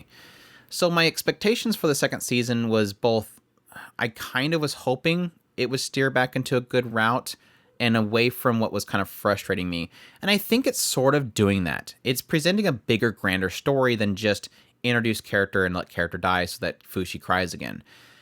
And what they're doing instead is trying to make it more global. And this idea that the knockers are everywhere and he has to get allies to fight back against them. And so it's getting into a kingdom that could possibly back Fushi. It's getting into the church that no longer wants Fushi to exist, because we knew that was eventually going to happen. I'm surprised it took this long to have a church built around trying to take him out. But the reason why this is able to exist, obviously, is because you have such a long time of a long period of time that has been sort of skipped. Again, 40 years when he was sent out to the island, and then you still have like multiple generations happening beyond then, where information about Fushi's existence is being passed on. And again, this guardian group is creating a religious figure through him, and that's obviously going to upset the church. Now, this is where I'm kind of mixed, again, because it feels like it's trying to speed up and progress time so much so that things can build up and nations and factions can build up around him as a concept. So it feels disjointed and it's jumping all over the place, but at the same time, it makes sense that they need to get the stuff established as fast as possible. That requires time to do that. So you just basically have Fushi shows up again, wants to take out the knockers, wants to find out a way to do it. And oh, by the way, I'm going to stay inside of an inn for several generations and learning about stuff. And then suddenly another generation of Hayase's family comes up and greets him again. But I do like that it's changing what it's doing. I do like that this writer is trying to get into something besides just introduce character and have character die, and he can now transform into them. But at the same time, it's not quite giving me a hook that I'm interested in quite yet. And even with this last episode, it sort of bugs me in the idea that it's presenting the idea that, okay, I'm going to try one more time, but if I lose, I'm done. And it's like, stop this. Like, at some point, I'm getting tired of the Fushi. I don't want to fight this, but I'm going to fight it. And if I lose people, I'm going to get sad again. I don't really feel like Fushi has really changed in probably in form of the adaptation. At least a core. It doesn't feel like he's changed at all. Ever since way back with, what was his name? Gugu. I don't feel like he's changed at all. And that part is kind of frustrating me. But again, I'm interested to see what she's going with this whole story. It's got a little bit of intrigue in there, but at the same time, it's going to take a lot for this series to really turn around for me and really grab me again, because it does have potential. And I think this writer's really good at human emotion. It's just sometimes I feel like she gets a little bit stuck in trying to make it into something more than that. So, but we'll see. We'll see. Arknights, Prelude to Dawn is our next one. Arknights Reime Zenso. This one's streaming on Crunchyroll, only going for 8 episodes, being done by Studio Yostar Pictures. The source is a mobile game. The genres are action fantasy. And yeah, this one, for those that don't know, based on a mobile game, Arknights essentially opens up with this doctor being woken up from a cryosleep by this group known as Rhodes Island. Come to find out in the overall story itself is that mankind has discovered this new resource known as Originium. And this Originium is something that kind of sources a lot of things that advanced the civilization itself, giving the use of things like arts, which is like magic essentially. Each person, when they use this resource, produces different types of magic like healing or fire or whatever. And at some point, they discovered that this resource is great and everything, but it's causing this disease known as oropathy. And oropathy is essentially where a person's body will slowly over time crystallize, and then they will die, and the crystal will shatter, create this dust that can then spread this disease around. And this government, upon realizing this disease existed, sort of used the media to kind of make anybody that had this disease seem like you need to get away from them. Like, really instilled fear upon the public about this disease. So anybody that gets this disease gets quarantined and seen as something that shouldn't be existing in society. And that kind of gave rise to this group known as Reunion, which is people that are infected by this disease that are fighting back and doing a lot of terrorism. So At the same time, since the government doesn't want to do anything about it because they're just kind of letting havoc occur because of the reunion, whether they don't have the resources to fight back or they just want to let it kind of work itself out, groups are being formed in order to kind of create balance and help people, which is Rhodes Island, which again is headed currently by this girl named Amiya. They're again waking up this doctor. The doctor apparently was one of their lead researchers trying to find a cure for this disease. So they wake him up and try to get him out of this facility, kind of get a perspective of how crazy things are going on in the surface before they have to save some civilians against the from the Rhode Island, the reunion, and then eventually trying to get back to their base. So they end up running in some of the commanders of the reunions, which end up being some very special individuals. But yeah. And then I get the second episode, they kind of end with this person that uses arts with this big flaming fireball that pretty much almost takes everybody out. So have you got a chance to watch this? No, I didn't. You didn't? I just what I came in and glimpsed on your TV. It looked really good. Yeah, this show looks really, really good. Like, really good. I've obviously always wanted to check out Arknights, just based on the idea that I love the character designs. They got the big jacket thing going on. They have animal girls. Big jackets, guns, and animal girls. What else do you want? Before Andrew's like, I'm interested. But yes, as usual, I'm just not into playing another gacha game or game in general, so I never checked it out. Plus, it was a tower defense game, wasn't it? Was it? I think it was a tower defense game. Ooh, I've never liked tower defense games. That makes me want to watch it or play it. That's why I thought you played it at some point. I think it's tower defense. Either way, if it's tower defense or not, I know there's a lot of comments going, it's not tower defense, you can play it. No, either way, I'm just not that interested in it. Just mainly on the idea that I already have way too much stuff as it is. So I may have tried it at one point. I don't know. But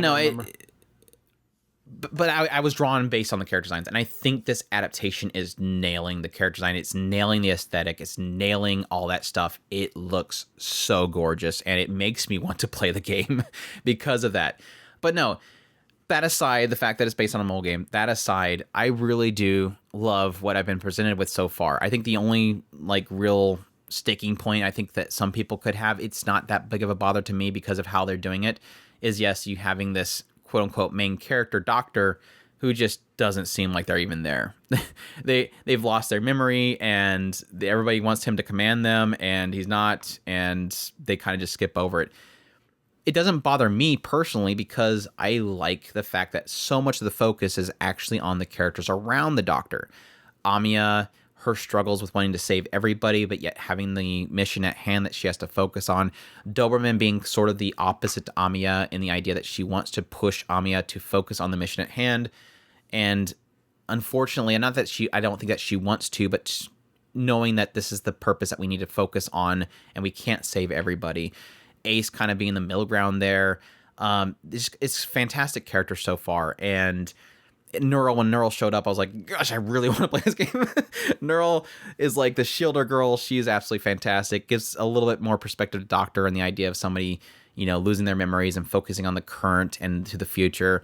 And yes, a lot of world building they're doing with this story that really does fascinate me. The idea of the resource, the disease itself, the government, and what they've kind of pushed people into this conflict with, and yet not wanting to do anything to actually resolve the issue.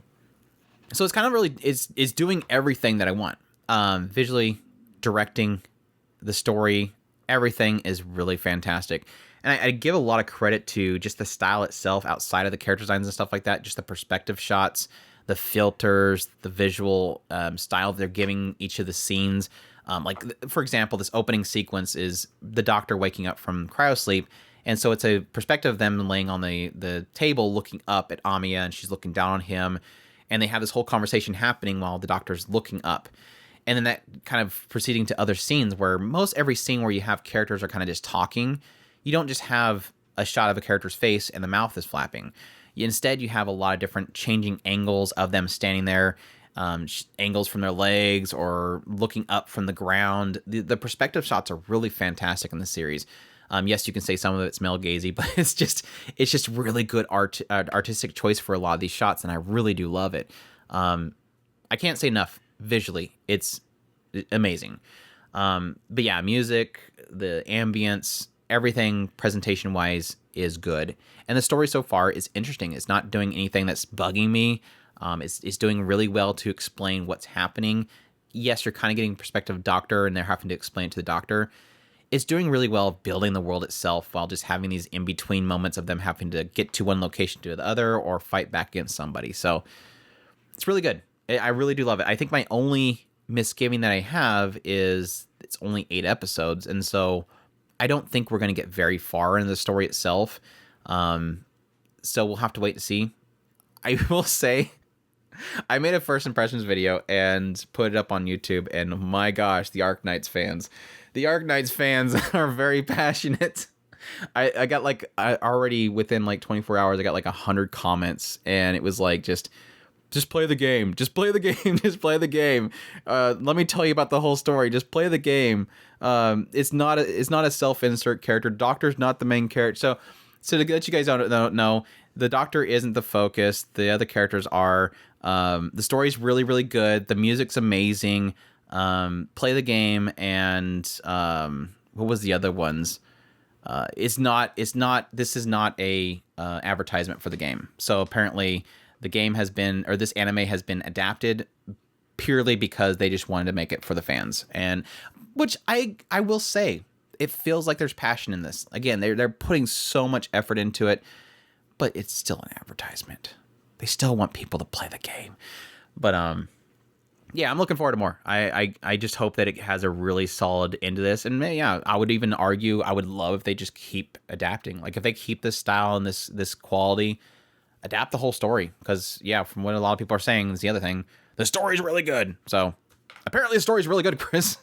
I've heard from like 90 people that the story's really good, which is expected. There's a lot of mobile games out there that are not the sum of just being a mobile game, and there's a lot of really creative writers they get on a lot of these mobile games. I mean, Fate Go is a prime example. People that play Fate Go know the story's really good, and that's obviously apparently the case with Arknights. So there you go. Fantastic show so far. Really looking forward to more of it. I might actually watch this on a weekly basis because it seemed like a lot of people really enjoy my video. So, and I'm enjoying it. So if there's something to talk about in the next coming episodes, I'll still cover it as it goes along. So it's only 8 episodes, so we're already a quarter through it. There you go. It's Arknight, Prelude to Dawn. Oh, the OP is fantastic, by the way. Riona, oh my gosh, that easily became, I think my first, like it's Chainsaw Man, Urusei Yatsura, and this one. I almost want to say this one took my first pick of the season for OPs. Such a good OP. Oh my gosh. So much that he forced it onto the playlist. Oh yeah, forced onto our Spotify Otaku Spirit Picks playlist. Yeah, that's that good. I mean, it was definitely a great different take from Riona. Like I think she got kind of stuck in Sword Art Online. Shadow House kind of pulled her away from that style, and she was trying new things out with Shadow House, but this just felt so good and so different. I really love it. So yeah, it's good. It's good. And the visuals on it was really fantastic. Anyways, moving on.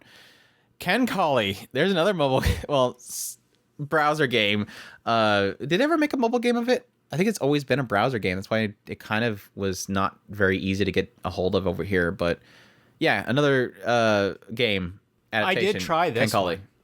Did you go through all those loops to get in the browser version of it? Yes. Oh, I'm sorry, Chris. People got it pretty streamlined at some point, I think. So maybe.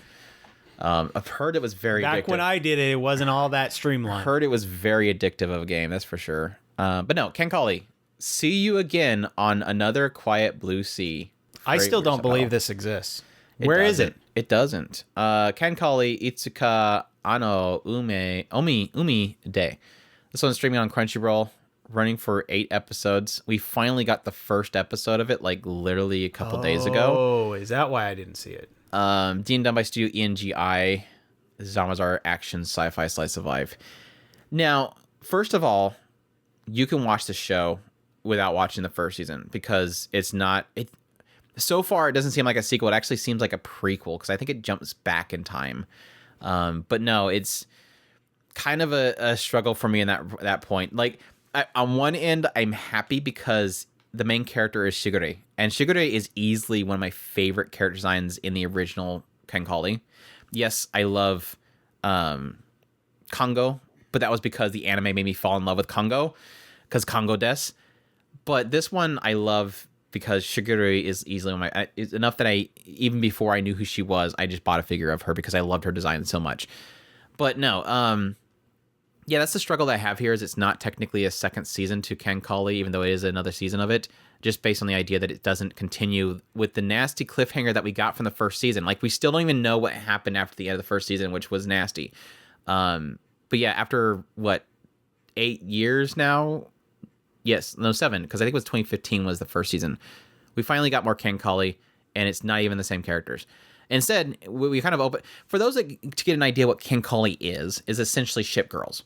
So in this world, girls can, like, put on different, like, battleship type attachments to their body, and they ski around on the water, and they are essentially this world's battleships.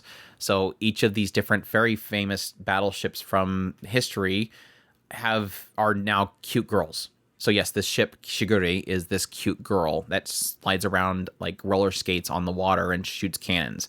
So they have destroyers and they have carriers and all these different types of different girls.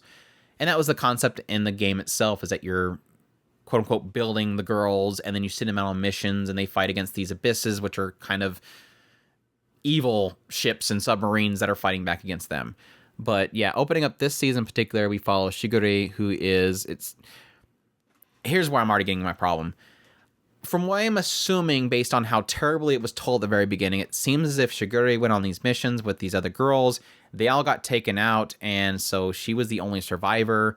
And then she got basically shipped off to join the group of misfits, basically. It's like this group of all the worst ships and performers are all put on one team because they are essentially disposable. And so they get put on a mission to essentially go out and lure the abysses away from this one key target so that the other teams can go in and destroy it. So they're a suicide squad, basically. We're producing a suicide squad. And they quickly realize that as they get their first mission to be a distraction. And so Shigure, they have this little kind of meeting where everybody... Especially with one particular ship, they really don't like Shigure because, again, she's technically a failure. She's seen as a failure in that she lost her entire team. There's a little bit of a conflict that happens there, but eventually, again, they realize we're going to die. We get a little bit of a sense from one of the characters. We have these two sisters, which is Fusuo and Yamashiro. One of them is very, very mean, but seemingly kind of a little bit tsundere in there. The other one's very kind of doty and very calm and very loving and nurturing. I don't remember which one's which one. I think Fuso was the one that was calm and loving. So I'm going to say Fuso.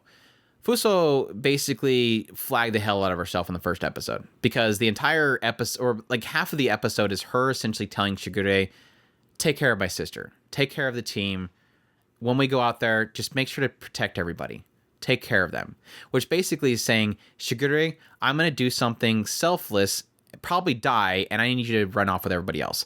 So, yeah, half the episode is Shigure seemingly have lost her old team, getting introduced to her new team, finding out that they have a suicide mission, and the other half is basically, let's flag this one sister to death because she's probably dying in the next episode. So we'll see. I don't know. It was kind of one of those ones where coming into this, again, my draw is that Shigure, which I really like her character design. But it sort of kind of grabbed me a little bit in the idea that it's kind of setting them up to be, again, a suicide squad. And I'm kind of curious as to, yes, on one end, Chris is probably not going to watch it because of that, but I'm kind of curious how they're going to handle what seems like a setup for loss. Will it be as simple as, yes, that sister's going to die and then they all survive and they're all upset because sister died after flagging the hell out of her? Or is it going to be one of those flag the heck out of them, but it doesn't turn out that way, which would more surprise me. We'll see. I wonder if they'll get into the what kind of they hinted at in the original, using this as a way to get into the where the abyss are coming from and all that stuff. Yeah, which is, again, what they hinted at the end of the first season, and they never answered because the second season never came, and it ended up being this. But I mean, that could be what they're doing, is telling this story in order to introduce that concept so that when they get back into the first season story, it's explained. Maybe that's how it explains it, is this story. I don't know. I've never got into the Kancolle story, so I don't know how it's all plays out. So, or if the Kancolle game even has a story. That's a good question. Like, does it have characters popping up on the screen and talking? I don't know. But yeah, we'll see. But jokes on you all. This show never aired. It's never going to air. I just made all that up. I did not see this come up on my Crunchyroll feed. Maybe I don't know. I don't know if I actually believe that Andrew actually watched this. Maybe it's all in his head. Maybe I tripped and fell on like some fan made animation, because they probably could have made a fan animation in the time it took them to get this series out. Visually, the normal slice of life kind of outside of the combat stuff looks decent and good in some shots. The animation on the water is woof. Is real woof. Real ugh. Real ugh. That was a weird thing. At some point when they were going to go out to they showed the other ships going out on the point of target. So they seen the other ships out. And then they went to rest so they can go out the next day and draw the diversion. They showed like some humongous ships out on the water. Did they ever have like ships that were supersized girls? Yamato is. Like physically huge. Like the person's foot is the size of somebody else's height. I never noticed that with any of the artwork and stuff of the series, but they seem to imply that some of these girls are literally like... Well, and the funny thing is, I don't remember ever actually seeing Yamato with another character next to her. But I know all the ones in the original first season, they were all like human size. Because Congo is supposed to be massive. Yeah, they're all human size. Like their ship attachments are like wide and huge, but they weren't like, again, the size of skyscrapers. And again, I don't know if that's maybe they just screwed up the animation, or if they were implying. Well, one of the girls even says, that one's huge. Like, she's huge. So, I don't know. I'll have to look into that. I meant to look into that beforehand, but I'm like, holy crap, some of these girls are literally the size of, like, the Eiffel Tower or even larger. So, we'll see. We'll see, but... Yeah, this doesn't exist. I just accidentally ran into a YouTube video. Speaking of YouTube, my life after I became a dummy head Mike one morning, or aru asa dummy head Mike ni nate ta ore kun no jinsei. This one's streaming on, again, YouTube. I don't know why I have Crunchyroll on there. I didn't change any of this stuff. But yeah, like I said, this one is technically streaming on YouTube, on their YouTube channel. You can find the link if you go to anychart.net and look for the show. There's a link to it. You can technically use closed captions and then auto-translate it to English, but it's half the time doesn't even work. I would probably say 99% of the time it doesn't work, actually. So I ended up watching this show on YouTube so I can get the full experience on my iPad with some earphones. Did they pull it off this time? And getting to that. And then I ended up watching it later on with a torrent to see actual translations. Most of it's pretty understandable. It's very basic Japanese here, so if you've been watching anime for a long time, you might even be able to just watch it raw. But yeah, so for those who don't know, my life after I became a dummy head Mike one morning is from the same group, studio, whatever, that did Can I Make Your Ears Happy in 180 Seconds. For those that don't know what this whole concept is this is essentially an ASMR anime, which is ASMR is, you know, doing things and whispers and stuff and noises very close and inside of earphones so that you get this sensation in the back of your neck. Never been into ASMR. Let me be perfectly clear. I never got it, never understood it. And at that, I really don't get ASMR Japanese because apparently a lot of emphasis in ASMR for Japanese is ear cleaning, because ear cleaning is a thing in Japan due to just the anatomy of most Japanese people. They get a lot of flakes and they have to clear it out. So there's a lot of ear cleaning in Japan. So, my draw to both 180 Seconds and this one is just more on the idea. It's just a weird idea and a weird concept. And yes, technically having some of your favorite seiyus whispering in your ears, kind of interesting. Why not? Don't judge me. So I watched 180 Seconds really a lot they had a really good cast of characters, a lot of seiyus that I really do like. They even had, I think, the girl from Kaguya-sama Love is War was in that one. But this one was, again, their second take on it. The problem that 180 Seconds had, and yes, additionally, my life after I became a dummy head microphone one morning has the same problem with, is they don't utilize the dummy head mic at all. Okay, so to give people an idea, the dummy head microphone is this dummy head. It's like this little foam head, and it has a microphone on one ear and a microphone on the other ear. And the idea is that you're going to record stereo sound from two different angles. And so when you put on headphones or whatever, it almost sounds as if somebody is whispering in one ear but not the other, and they can move around you, or they can crumble paper in one ear and you can hear it. They did it with 1-880 seconds. They'll do it with this one. They record barely any of the dialogue or any of the talking with that dummy head. It's almost as if they record all the dialogue in a regular studio, and then they get a dummy head mic out every now and then to push something in the ear or whisper one word into it. And that frustrates the hell out of me because they're going for this concept, but they're not actually delivering on it.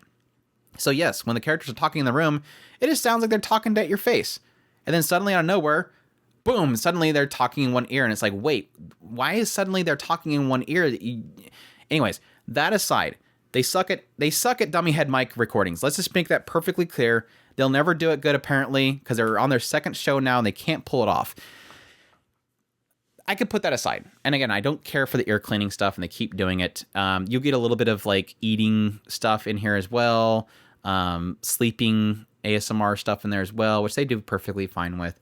Outside of that, what actually sets this one aside from the first season, or the first show, the 180 seconds, the only episode I really liked from 180 seconds was the episode with the two sisters, because one of them apparently was talking about how she could possibly poison this one girl that is seeing her brother. And that was really funny. But most of the writing in 180 seconds wasn't that good. This one, it feels like they're trying to actually tell a story. And what that kind of turns into is they have to keep moving the main character from one thing to another, which I wasn't expecting.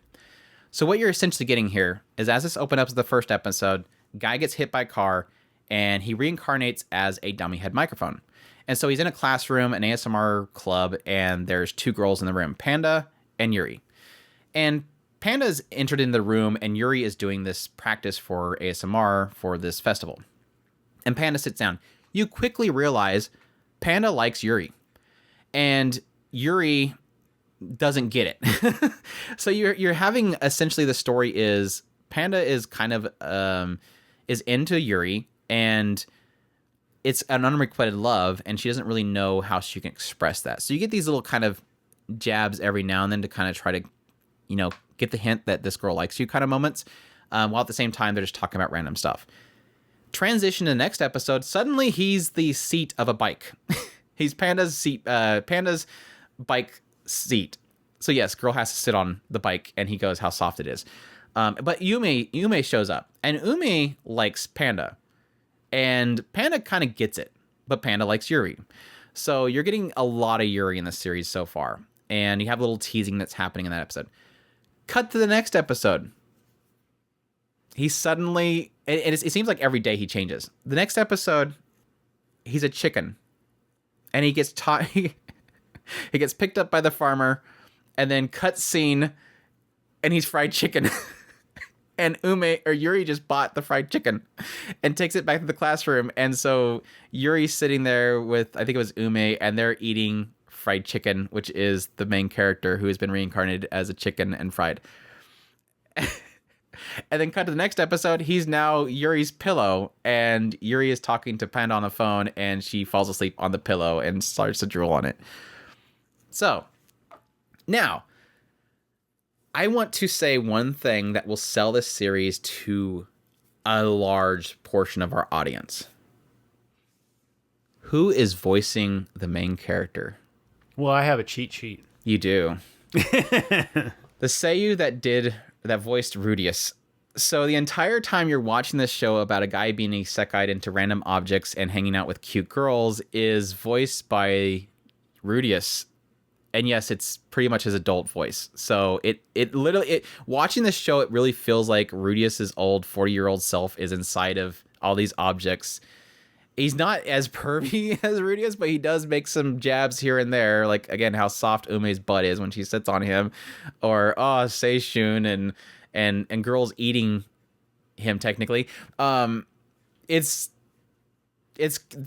I think, the biggest selling point of the show is literally that. I made a joke at I did a first impressions video where I'm like, literally, Apparently, he got hit by a truck, and he didn't end up as the son of Zenith and Paul. Instead, he ended up inside of a dummy head and a chicken, and then eaten by a bunch of cute girls. It's bizarre. It feels like it's doing enough to really kind of give these characters some moments. It's only like 2.5 minutes long, I think, each episode. So it's actually a recommendation for me. I mean, it's not that bad of a show, and they're doing a decent job of it. The visuals look fine. I think my only argument is that the ASMR sucks. So it's one of those ones where I just kind of recommend just watching it on your television or whatever. You're not going to get a cool stereo experience from it unless something changes in the coming episodes. It's just kind of just absurdity of this guy being transported into different weird objects and then watching Yuri action happen around him. It looks like the sister of Yuri is going to be doing the baby stuff. That's the stuff I can't get behind. Like, every time I watch any sort of they did it in 180 seconds. The baby ASMR stuff, I can't. Like, that stuff is just very weird for me. But yeah, we'll see. But yeah, that's my life after I became a dummy head mic on one morning. I meant to text you yesterday that I downloaded them. So they're on the server, along with all of our others that you can't get anywhere, like Immoral Guild. We had like 2 shows this season that you can't get anywhere. That's crazy. Moving on, Romantic Akira. This one's streaming on Netflix, running for 12 episodes. It's already technically aired. Being done by Studio Domerica. The sources of manga. Genres are comedy, romance. I technically have watched this whole show because it was a full dump. Did you get a chance to check it out? So I don't go into full details here. We'll end up having a full review later on. I already have a review video made on our YouTube channel, youtube.com/Otaku Spirit. But yeah, I did want to still get it in our first impression so people know about it. But essentially follows this girl named Anzu. Her whole existence is around video games, chocolate, and her cat. So she goes to school. She has friends. She's not a shut-in. She's not a neat or anything. It's just that whenever she has free time, she just wants to go home and eat candy and play her games. Well, at one point, she's playing an Otome game. She thought was an Otome game that she bought, but it ended up not being the Otome game that she bought. And this wizard comes through her television screen. And this wizard basically just tells her, look, I work for the government, and I got to meet my quota. I need you to get with a boy. So I'm going to take away everything that's distracting you, which is her candy, her video games, and her cat. And I'm going to use my magic to force you into situations with hot guys. So she's like really mad, obviously, because she's losing these things that she really does love. And it kind of forces her to... She kind of takes it from the angle of, I'm not going to let him get what he wants. So I'm going to literally not get with these guys that he's pushing towards me. And so you have like Sakasa shows up. She accidentally opens the door and it knocks his phone out of his hand. And she apologizes. He's like, don't worry about it. She knows that this is one of the boys sent to her. So she says, okay, cool. You're cool with it. All right, bye. And she just runs away because she doesn't want to be anywhere near these boys that obviously this wizard is pushing on her. But yeah, I'm not going to get too much detail here, but essentially what it kind of turns into is everything around Anzu is being manipulated by the magic of this wizard, forcing hot men upon her. This cold guy, the childhood friend, the rich boy, all to force her to have some sort of relationship with one of them. I think what's really great about this series is that at face value, it seems like a goofy comedy, avoid love, rom-com shenanigans. And yes, a lot of the driving force in comedy is around her frustration with this wizard, not letting the wizard have what she wants. And yes, this goofy idea that all these men are these perfect guys that are straight out of a Otome game. But what really surprised me about this series is that as it goes along, none of the characters are the sum of their first appearance. They're not Otome game characters, and they actually have really significant depth behind them as characters. And the way that the series pulled that off, I cannot express enough. I absolutely loved it. This is a series that I highly recommend people checking out. I just feel like I'm just doing a review anyways, but I really loved it. Go check it out. I think I don't know. It's one of those series where I almost want to feel like, yes, if you watch the first episode and you love it, keep watching. But if it's a show that, for me, when I first got into it, the first episode, I was a little bit bugged by Anzu. Like, she is super expressive. And they do a really great job of making her inner expressions because she goes super wild in her own mind. And so you see a lot of really goofy looking facial expressions that she gives. They over detail, do the whole like super muscular chin and stuff like that. They get really goofy with her, and it was almost off-putting at first. The only thing that drove me through is the fact that she was voiced by Ryu Takahashi. So I'm like, Megaman, I love this voice. Within the second episode, I was over it, and it really worked for me in the end. So if the first episode bugs you, at least give it 2 episodes, and if it doesn't like kind of set on you, I still recommend it because it gets so good with the characters later on that I'm super shocked. But it's just a fantastic series overall. I really, really enjoyed it. Anzu is a fantastic main character. She's not a Bricks character. She's not in a reverse harem. She has her own personality. She's combative. She's goofy. She's heartwarming. She's really loving in deep side there. It kind of gives, again, Anzu is almost another one like the other characters where she feels like she's this trope, but you realize over time that she's actually like a really good person that you really want to root for. So yeah, I highly recommend checking it out. So again, I'll do a full review later on, but I don't want to drag on this first impressions with a review, even though I've already have. And our last one is Bleach, 1,000-Year Blood War, or Bleach Seinen Kessen Hen. This one is streaming on Hulu, unfortunately, or Disney Plus in some regions. Hulu or Disney Plus, one or the other in different regions. US is, I think, it's Hulu. Canada, I think, is Disney Plus. That's all I know. I think Disney also in Australia. I don't know. I'm not going to claim to know. But yes, for those who don't know, Bleach is basically about this guy named Ichigo who at some point has his run-in with this big, nasty holo, what they call his holos later on, and he ends up trying to save the life of this girl named Rukia, who ends up being this Shinigami who comes down and kills them, and she stabs him with her sword in order to pass over her powers to Ichigo, which wakens him. He becomes a substitute Shinigami, takes down the holos, eventually has to go to the Soul Society, fights the Soul Society, Aizen, all this stuff. I don't know how much I want to explain to this. It's a long-running shonen series that's finally back after, 12 or some years. Super hyped that it's back. Thoughts? I don't know how far. I don't know. I soft spoilers, obviously, because we're again getting into like 300 episodes into this series. But yeah, absolutely love it. I love seeing all my characters back. The updated look is great. Love to see a lot of the. We're finally getting into some of the stuff that we've been waiting for so long. Some of us who have read ahead, we know that some of the biggest, coolest things are coming up in the future.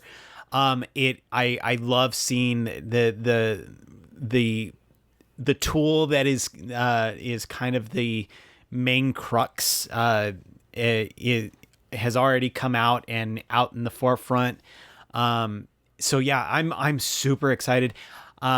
I'm only like 4 episodes in, so I already know what's coming up in the future, so it's not like I'm hurting or anything like that. But yeah, love it. Love the new look. Love the stuff that we're getting into, and I'm super excited. Yeah.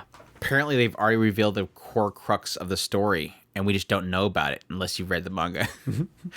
No, I'm loving it. The visual style upgrade's fantastic. Within the first episode, I was already just super emotional, just kind of seeing the characters come back. I was absolutely in love with the first episodes, besides the holos being CGI, but I don't think we're going to have many holos, so I don't think it's going to be too much of a problem. But holos, I'm saying holos. Holos. We've seen CGI holos, but I don't know that they're going to be that important because it's obviously Quincy's versus Soul Society versus Arancars versus everything that we've ever experienced up to this point. I think that's the big core thing that I'm already seeing, that I'm already kind of in love with this next arc, is it really does feel like it's a culmination of everything. Like, we've obviously seen the story of Ichigo going through the Soul Society, going through the Arancars, going through the Fullbringers and all that kind of stuff, and it feels like, and yes, technically having the Quincy's as a side story the entire time with Uru Ishida, and it really does feel like all that's coming to a head with the Quincy's, and again, them enslaving the Arancars and attacking the Soul Society and bringing back the concept of the two worlds and the balance between the two of them. Again, it feels like everything is culminating, and it feels like, of course, Ichigo, through his experience of all these arcs, is becoming, again, obviously as a main character, the core thing that can obviously save the Soul Society. and that's been fantastic. The one thing that I am kind of concerned about is obviously feeling like this is getting into a very brutal arc already. Like, it just feels like we've already taken out one semi-important figure in the story already, and it just feels like that's going to continue on. Like, I just feel like things are going to get really bloody going forward, because it doesn't feel as if they are holding much back. That was a huge concern when people seen that Disney Plus licensed it, was that they're going to censor the hell out of it, but it's not. It's super bloody, super gory, heads being blown up, all that kind of stuff. The other big concern I have is they're really ramping up the lead of the bad guys. Like, the dude can literally blow up heads by pointing at them. And so that always gives me that concern of like, okay, then how is he not going to blow up Ichigo's head when he sees him? So they're really ramping up the bad guys, which is usually typical for introducing a new concept. Obviously, the core idea here is that the Quincy's have a method of stealing away bankais, and obviously for the Soul Society, the bankai is their power. So we'll see how they're going to overcome that, and if Ichigo can make it there to save them. I think the one thing that I've loved, like at least for the last few episodes, is Kurotsuchi. Like, he's always been such a weird character, especially early on. He's always seemed like this super heartless mad scientist character. But I think I've always kind of seen him as also this person he's screwed up, but he's smart. And I think he's already had like several points in this season that he's just butting heads with people, like especially the High Captain. It's like, I told you all this crap was going to happen, you did nothing. And I'm really curious how that's going to kind of transition over time, because it seems like they keep pulling him out of into a scene here and there just to express how much they're not listening to him. He told them, don't use your bankai. I'm going to figure out a way to not have this happen. And they do it anyways. He's like, why could you not have waited? And I love that aspect about him. He feels like he's like he's always felt like that person that you can't trust, but he's sort of trustable. Is that the word, trustable? You reluctantly trust him because he's too crazy. He's screwed up, but you kind of have to. I don't know. He's just the person you got to deal with. But no, I got a huge kick out of Bambiette when she first showed up, because she's literally Bambina. My little sister can't be this cute Orimo main girl Kirino, and I'm like, why'd you have to give her that voice? They chose perfectly. Why'd you have to give her that voice? But yeah, I'll be curious to see how this goes. It's definitely got my attention. It looks fantastic. A lot of the animation so far has been really phenomenal. Again, besides the CGI and the hollows. But I don't think that's going to be an issue for what's coming. I'm just a little bit scared. I'm very scared about this might possibly die. I don't know. We'll see. We haven't technically had anybody big core being taken out, so I don't know that I'm going to be too scared.